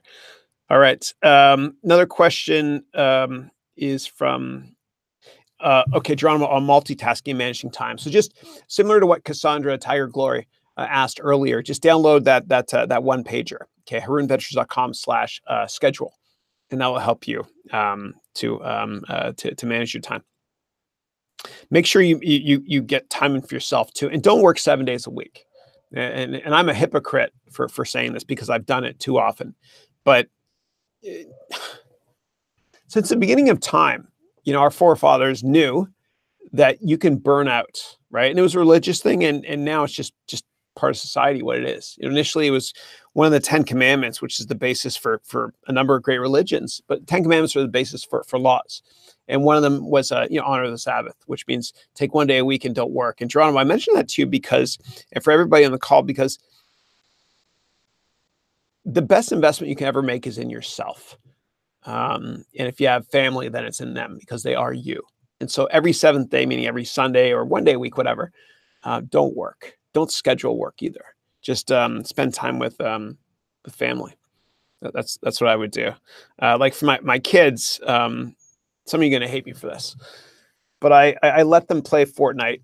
I believe, and I made a vlog last week about how video games are good for kids, in moderation, of course, but what they're doing is they're setting up on another PlayStation. We have a Fortnite account for me. Okay. And I don't understand what the big deal is, but I will know because this Sunday, that's what we're going to do. We're going to play, and it's my way of bonding with them. They love it. And they bond with their friends that way too online. I don't understand. It's so crazy. You jump off a bus. What the hell, man? You jump off a bus with some sort of crazy hang glider that wouldn't work physics-wise in real life. And then when people shoot at you in Fortnite, you jump. So we're raising an entire generation of kids that if they see a weapon, they're just going to jump up and down. It's not going to cut it, kids. Sorry. But anyway, that's my day 7 this Sunday. We'll be playing Fortnite with my kids. It's great. My kids have a little brother in me. Okay, so Ashish, I'll be taking the GMAT next year. Your advice means a lot. I appreciate your help. My pleasure, Ashish. And I actually had to write the GMAT twice. First time I didn't do well, but you just have to write it twice. Write as many times as you want until it goes well, and they'll just take your best score in general. All right, I'm going to go there. Yeah. I'm going to go into this. I wrote the GMAT twice. This is being recorded, but I'm so freaking transparent. When I was an undergrad at McGill University, I'll never forget. I did one night I did marijuana, and I'll never do it again. It's legal now, but I did it, and it was about a week before the GMAT, and it's one of the reasons why I really effed up the GMAT first time, because I got lazy, and hungry too, and the munchies. I don't do that stuff, but that's why I had to do it again. So, I mentioned that. Obviously, I think drugs are awful, but in general, just try to make sure you get enough sleep, you eat the right stuff, and you're on. You know what brain food works best for you before you write the GMAT, right? It's every battle is won before it's been fought. So for me, it's always this greatest hits shake I take here, food for fuel. Anyway, can't believe I opened up about that drug thing. Okay. If my kids are ever watching this, that never happened. Okay. Damn, I should have said that. All right. Anyway, another question is it important to learn about finance and investment banking to market myself at a business school because I have been working in a different industry, meaning oil and gas pipeline engineering? Absolutely not. No. Play to your strengths. Okay. There's a million people that already have a background in finance that are applying to business school. I want you to think, whenever in business, you always want to think about the person on the other side of that table. What drives them, what motivates them.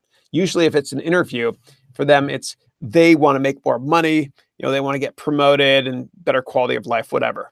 Now, when it comes to the admissions committee for any school, especially business school, what they look for is a couple things, and grades and GMAT, obviously. And by the way, if you had crappy GPA, like well under a 3, don't worry, man. You can still get into Harvard Business School if you do well in the GMAT. And I promise you can do it. I've helped people do it that had under 3 GPA get into HBS, Harvard Business School.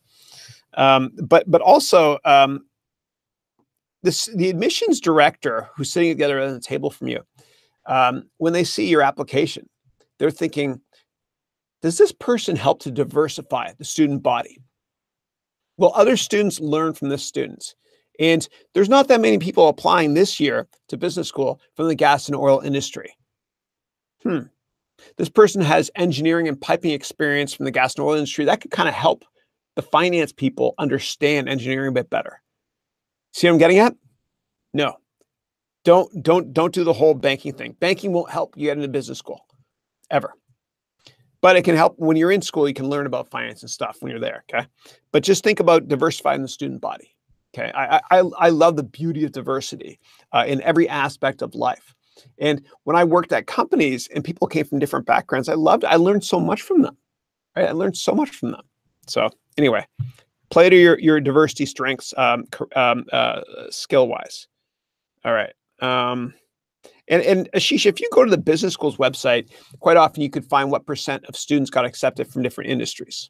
Okay. Sometimes they disclose that. So just go and try to mine that data, and go to Quora as well. Quora, Quora, and do a search as well on what you need to get into that school, that sort of thing. There's a lot of great online tips, and people that have went to that school can sit down with you as well. You got to ask them through informational meetings and ask them, how do you market yourself? Okay. All right. Bulletproof coffee. I'm in year 4 doing it now. It's changed my life. All right. I lost a couple of viewers there. Sorry. All right. Next question I've got here. And if you have questions, please ask them. When there's no more questions left, I'll wrap up the call. The beauty of this is if I say something that's not interesting, I lose people. That's fine. All right. Geronimo's got a question. Besides English, what language do you think would be most important to learn? It all depends where you want to live. I remember, I took, when I was a kid, I took French in Canada. By law, you have to take it up until the 10th grade. It's law. I love the language, but I never used it. Never used it. But if I was planning on working in Paris or whatever, Quebec, it would have helped me. Just think about where you want to work. I took Mandarin when I lived in Ottawa. I lived in Sandy Hill, and I took it at the University of Ottawa. I took it at night, and it was so hard, man. Oh my God, it was hard. It was tough. And I did that because I wanted to live in China, because I saw that as a big opportunity longer term.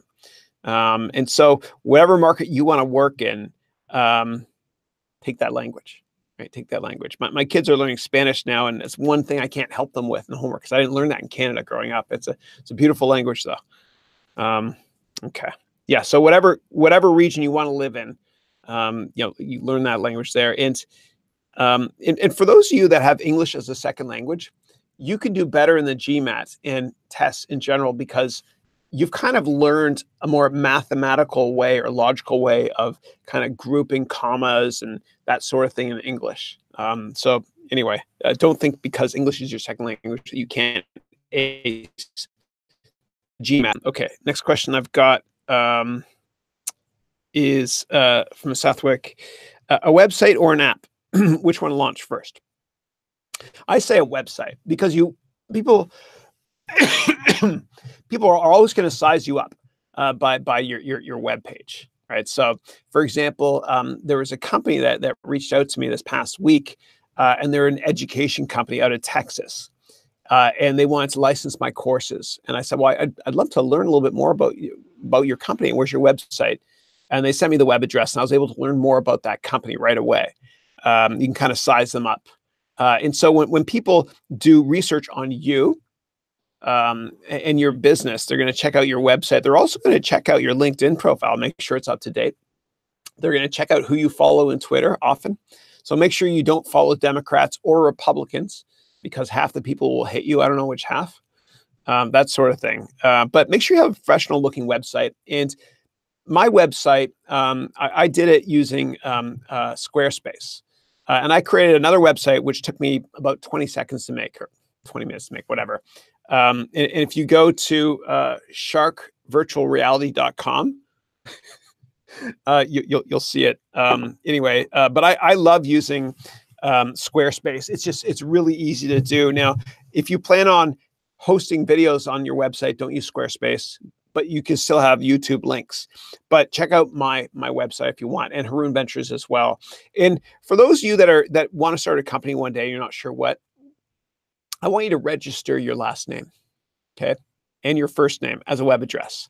So if your name is John Peters, I want you to go to register.com or GoDaddy, whatever, and register johnpeters.com because I want you to start your own company one day. And I wish I did that. Somebody else took that web address, mine at least. But just do that. But a website's important, and everybody has to have a web presence because potential business partners of yours, potential customers, potential employees, whatever, potential investors, they're going to size you up by going to your website. They're going to Google you. Make sure you Google yourself as well. And what I would also do is, I'm not a paranoid guy when it comes to people Googling me. I don't care. But what I've done is I created an alert. You can go to Google Alerts, search for Google Alerts. And whenever my name or any of my courses is mentioned in the media or by anybody online, I get an automatic alert right away. And just know that people are going to Google you. You know, it is what it is. So create the website first, always. Okay. And then the app second. And making an app can take a long time. It can take weeks and weeks and weeks, sometimes months if it's more complex. Making a website, you can do it in an hour or less. And the great thing about Squarespace, and I'm not compensated by anybody ever for anything, but squarespace.com, there are templates. And it's so easy to create websites. It's fun too, man. It's fun. They have beautiful images too, and just check it out, right? You can also use WordPress as well. But everybody, please register your name. Register your name so you can keep it. And I remember I registered. 2004. I was working at a big hedge fund in New York, and I was so motivated to start my own company. And I registered HarounCapital.com then. 2004. I did that. I remember that. Anyway, and it kind of motivated me. So please do it because I want you to be independent. You were not meant to work for somebody your whole life. Okay. All right. So next question I've got is from Southwick. I just have a prototype, which is an app in my hands. Is it the right stage to pitch for investment? Yeah, it's a lot of people call it MVP or a minimum viable product. And if you just have basic wireframes set up for your app, and anybody, by the way, can go to Fiverr.com, that's 5 with 2 R's.com, and get somebody to create just wireframe, a mock of an app. Okay, it's really important because what happens is, and I talk about this in my business planning course, when you go to meet with potential investors, And if they don't right away understand your business model, then you're done. You're done. They see so many business plans every year. And you got to show an image of the product if you can, within the first 2 pages or so that they visualize and understand it. And so what you can do, Southwick, is you can show that wireframing app right there up front first. And just be careful with app companies, though, because the business model almost doesn't matter to a lot of investors. They just want to see how many subscribers you have. Okay, and we talked about that earlier in the call on how to get subscribers by leveraging the media as well. Okay, all right. So next question is from Ashish, and Ashish has got a comment for you already. Wouldn't that be an opportunity for Eagles to grab your idea and develop it in their own way? Huh. That's actually a good point. So in this business plan course I'm creating, there is an optional NDA form that I have as well. And it's a tough call. So I made a vlog on should you get your potential investors to sign an NDA. Watch that vlog and I'll tell you in a lot of detail on what you should do. Okay. All right. That's a good point, though. And then Geronimo is saying, some at Southwick, some solutions may create the site and app almost with the same code. Have you thought about that? That's awesome. And Geronimo, if you can, list a little bit more details about that here in this course, so that Ashish and Southwick and the rest of us can see how. That's great. And you're more technical than I am, so I love coding, though. It's fun. I started out as a coder for years, and it's so interesting because people in technology it seems like the only sector where they don't feel like they have a job, they have a passion. They just love what they do. And that's why they're so innovative. I was a programmer for years. It's fun. It's like a game.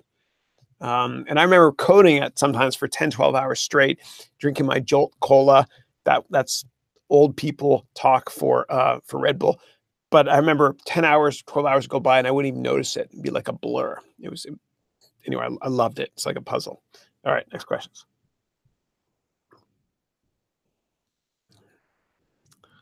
Okay.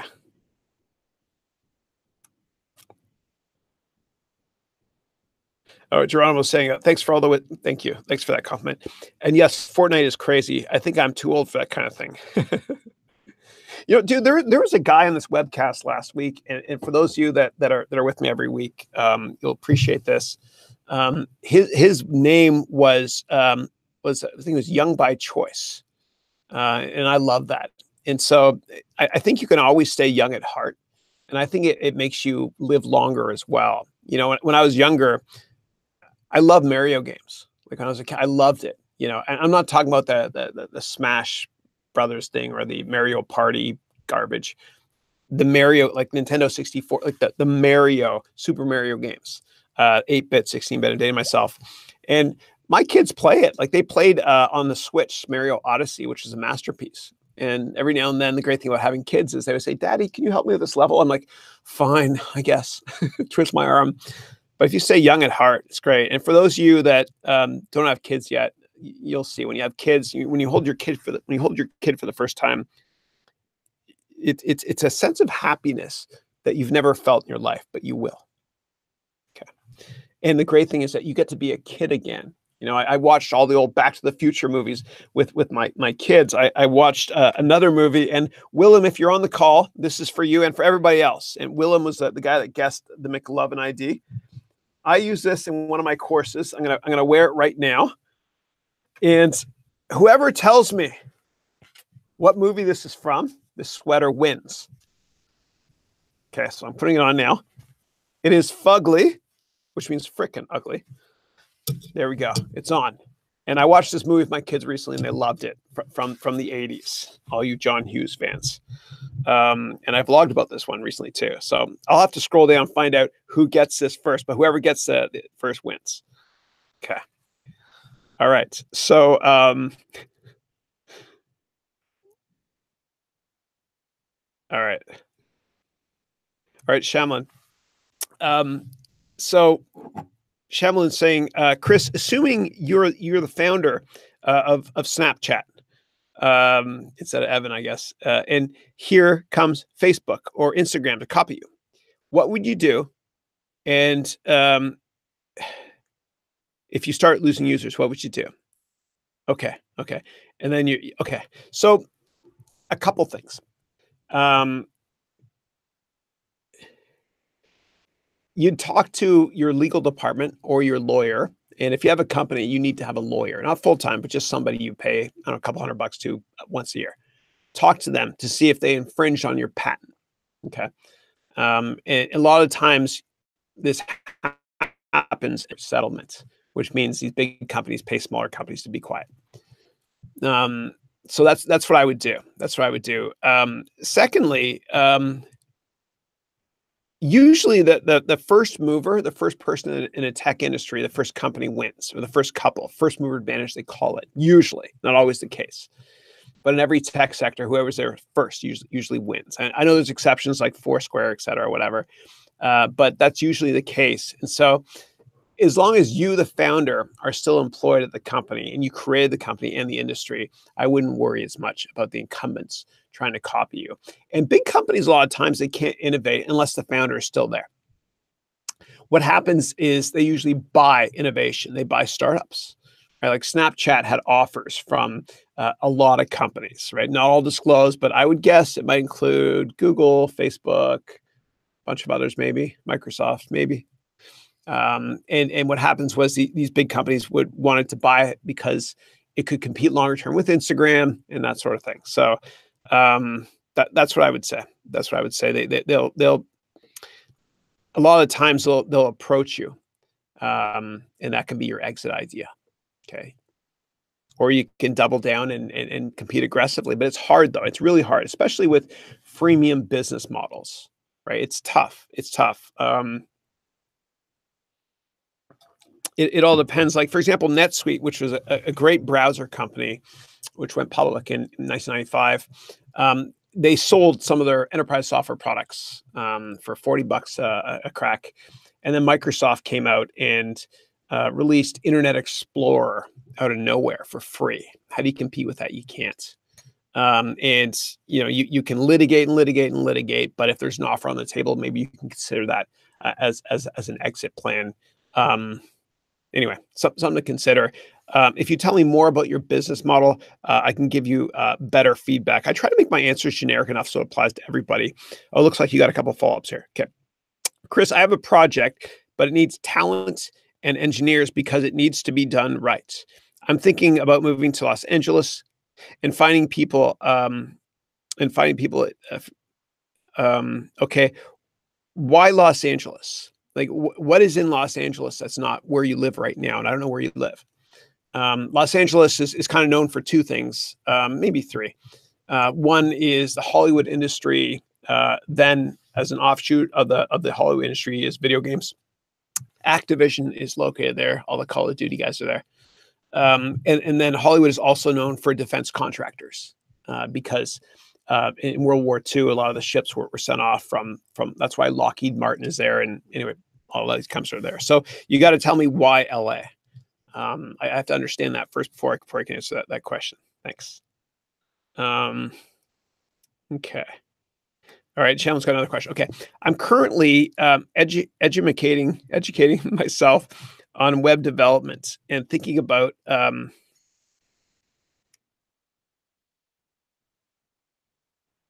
okay, that question was just retracted. Okay, and just let me know, Shannon, if I can answer more questions. Okay, so okay, Shawshank Garg has got a question. Shawshank, I love that. So I have to mention it. My favorite movie of all time, Shawshank Redemption. I love it. I actually hired a voice actor using Fiverr for my complete presentation course. It sounded just like Morgan Freeman. Such a soothing voice. All right. So, okay. So Shawshank's got a question. Hi, Chris. I took your Stack Skill course and it was fantastic. I want to improve my English speaking and confidence. Please let me know how I can do it. I'm from India. Thank you. So I thank you. I think in general, in order to improve a language ability, especially if you move to a place where your second language is the primary language there, is to watch TV or Netflix. I know it sounds crazy, and teachers will hate me for it, but it's true. You can learn a lot, not just about vocabulary, but also about delivery of certain logic within languages. So I would watch TV, and it's fun too, man. So currently, I'm watching. I just finished watching The Ozarks on Netflix, which was so dope. It was awesome. So watch TV, and then also you want to hang out with people that speak the language you want to learn about. Okay, and make sure it's their first language if you can. And that's kind of like throwing yourself in the deep end of the pool. But you'll learn, and you'll know that you're truly fluent in that second language if one day you wake up and you say to yourself, "Oh my God, I just had a dream. And I was dreaming in that language." That's how you'll know. And there's other quick ways to do it. Like when I learned Japanese, and Fujimori, you're usually on these calls. Where are you, man? When I learned Japanese, I took Berlitz. That's another tough language to learn, but I love it though. Love that culture. So that's what I would say. Okay, Geronimo, you're right. Ferris Bueller's Day Off. That's right. And Spencer said Ferris too. Okay, so you both went, Spencer and Geronimo. That's what I'm talking about. Hey, remember that? This is the ugly sweater that Matthew Broderick, who's married to Sarah Jessica Parker, that Matthew Broderick wore in that movie when he was singing "Twist and Shout," which was written by the Beatles. And at the end, for those of you who have taken my complete presentation course, I had kind of an Easter egg. If you go to the very last lecture in the course, the concluding lecture, right, not the bonus lecture, the conclusion lecture, and if you fast forward right to the end, you'll see that I walk off and I come back and I say, "You're still here? It's over. Go home. Go." And people thought I was absolutely crazy, I'm sure, if they haven't seen the movie, but I was wearing this when I did it. I am too. Okay. Anyway, that's awesome. Oh, and separately, Shawshank. So when it's, and I realize you spell your name differently from Shawshank because there's a W in Shawshank, but I found that it's interesting. But in India, I released a version of my course, an entire MBA in one course in Hindi. And it's been an absolute disaster. And I find that more people in India buy the English version of my course and not the Hindi one. And I messed up big time when I first made that course in Hindi. I'm such an idiot because when I got all the transcription captions from rev.com to go into the course, I noticed that there's a lot, it looks like T's, it's like Sanskrit, like a beautiful language, all at the top attached. And I thought that was a mistake because I'm an idiot. And so I created little spaces in between each letter so all the T's weren't touching. And I fixed that pretty quickly. But anyway, all right. All right. So next question I've got here is from Abby Pro. Regarding a website, don't go to Wix and the likes. Get a real site and hosting where you can actually own and control your site. That's not a bad idea. If you plan on having a very robust site, like there's no way that a company with complex logic like Facebook or Apple, etc., would use Wix or use Squarespace. If you want advanced functionality, you got to build it from the ground up. But I think it's a good place to start, Squarespace at least. And then Avi Pro follows up by saying, use WordPress as a platform. It already powers 1/3 of the sites and has tons of resources. It's absolutely a must, in my opinion, to go that way to be professional in what you do. That's great feedback. It's great feedback. Thanks for that. Awesome. Okay. All right. And I don't see many more questions, so I might have to wrap it up unless there's more questions. So if you have questions, you got to write them now or just type any letter, like the letter A or B or whatever it is, and I'll know that you're thinking and you're starting to type a question. Okay. So just type any letter right now. Otherwise, I'll wrap it up. And the last question I see here is from Shamlin. The reason, 1 is friends, 2 is I feel like the Valley will. Okay, gotcha. Okay, so Shamlin's got a follow-up question. Remember earlier he asked about should I move to Los Angeles for my company, and I asked why first. And so he's saying, should I move to Los Angeles to start my company for 2 reasons? Number 1, my friends are there, which is awesome, and number 2 is I feel like the Valley will give me a hard time finding great engineers since they all work for the Big Four. What are the Big Four? Let me guess here. Let me know if I'm wrong. Google, Facebook. Oh my God, who are the other two? Apple. Who's the fourth? Is it Oracle? I don't know who the fourth one is. Amazon, maybe, because I have an office here. I don't know. I don't think you have to. I don't think you have to be in the Bay Area ever to have to get engineering talent. You can do it online, and I don't think you need to be in LA. I think you can be anywhere and start a great online company and kick ass. So, I mean, a lot of great online payments companies are based in Ireland for some reason. All the best ones are there. You don't have to be in any particular location in the world to do exceptionally well with engineering talent. So I would do LA if I were you, just because your friends are there, because it might make you happier. And if you're happier, you'll be more successful. You'll be able to smell the roses along the way. I feel like such an idiot wearing this this Ferris Bueller thing here with my shark mug there. All right. Anyway, let's see here. If you have questions, just enter them in now, or I'll wrap it up. Thanks. All right. So next is from Akil. How do I find more mentors like you? Oh, God bless you. Thank you. Thank you for that. Find people that have already done what it is you want to do, that have the same background that you have, meaning they went to the same school as you, or from the same hometown, or in the same organization. Think of yourself 20 years in the future, okay, and even much more successful version of yourself 20 years in the future. That's the type of person you should reach out to and ask to meet with, and everybody will say yes, okay? Because if you think about it, if you just visualize, think about yourself in 20 years, you're really successful, more successful than you already are today. And this younger version of yourself reaches out to you, right? And is very similar to you. Would you help that younger version of yourself? Of course you would. Of course you would.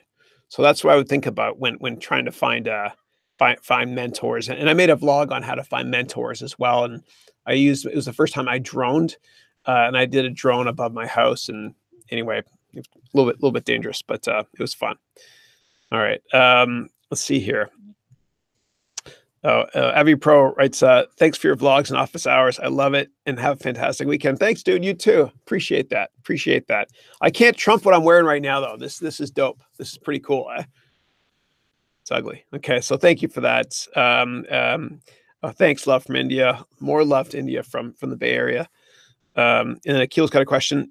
Do I do live mentors is what you're referring to? Okay. Who provide great value for free, live Q&A, any of your friends, sir? Okay, great question. I don't know anybody that does free live Q&A like this. From a business perspective, my wife said to me, why don't you just do one-on-one consulting? You make more money. For me, I just want to give. I just want to help. And if I can humbly help you be more successful and happier in the path that you're taking in your life, then it's worth it for me. So I don't know of anybody else. And if anybody else does it, they suck. No, I'm just kidding. I don't know of anybody else. There's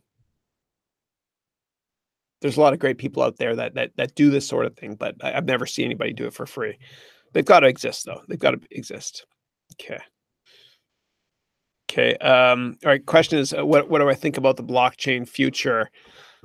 So I really believe in the blockchain. This is from my complete cryptocurrency course.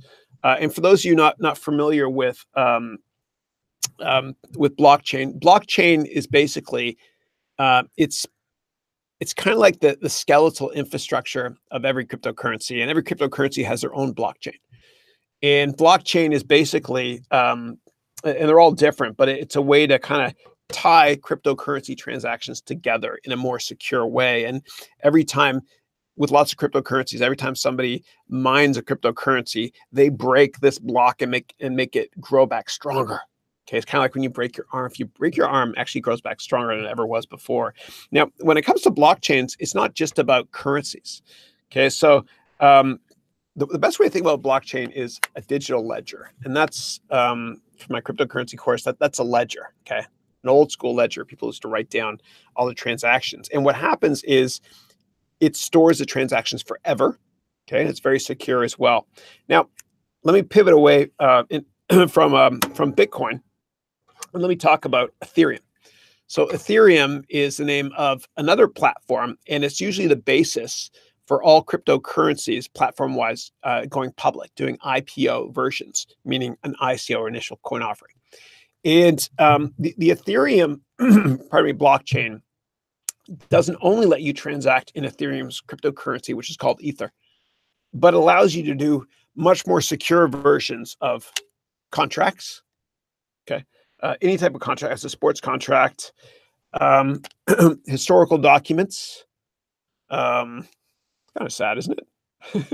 That sort of thing. So that, and legal contracts, so that all those contracts you sign can be done in a more secure way and cheaper way longer term. And that's just kind of the evolution of the whole cryptocurrency model. I think that almost all cryptocurrencies are an absolute scam. But I do think there's 5 or 10 that are definitely worth looking at longer term as small investments for your portfolio. And if you want, take my course on cryptocurrencies to learn more. In that course, which is literally 24 hours long, I have to go all out. Like, people tell me the courses are too long, but I don't know. It's all or nothing. It's just all the way I am. But I go into a lot of detail, whatever, on a 49-step research process to analyze cryptocurrencies, or any investment for that matter. So anyway, hopefully, I humbly think that will help out a lot. And so I am bullish on Shevlin. I'm bullish on pardon me, on cryptocurrencies and the blockchain longer term. But I think most of them are BS. And there's now more cryptocurrencies out there than there are real currencies, real paper currencies. That's ridiculous. I don't think it's sustainable, but I do think that there's 5 or 10 that are great long-term investments. But I think there's a lot of scammers out there, and I caution you all to please be careful. But I believe that blockchain is the future of all transactions, paper-based or non-paper-based, currency-based or non-currency-based. Okay, and bonus points to anybody. I don't think anybody will get this. What year is this card from? And what's the name of the company that made that card? And why is it a big deal? A real version of this would be 30 grand in PSA 10, perfect condition on eBay. All right, moving on now. Okay, so thank you for that, Sean. I appreciate it. Stephen, how about the Leafs? Thanks, Stephen. When I was a kid, as Toronto Maple Leafs, that's our hockey team in Toronto, and I wore a Leafs shirt last week, represents. The Leafs used to be amazing. And they used to win the Stanley Cup a lot, which is like the World Cup for hockey.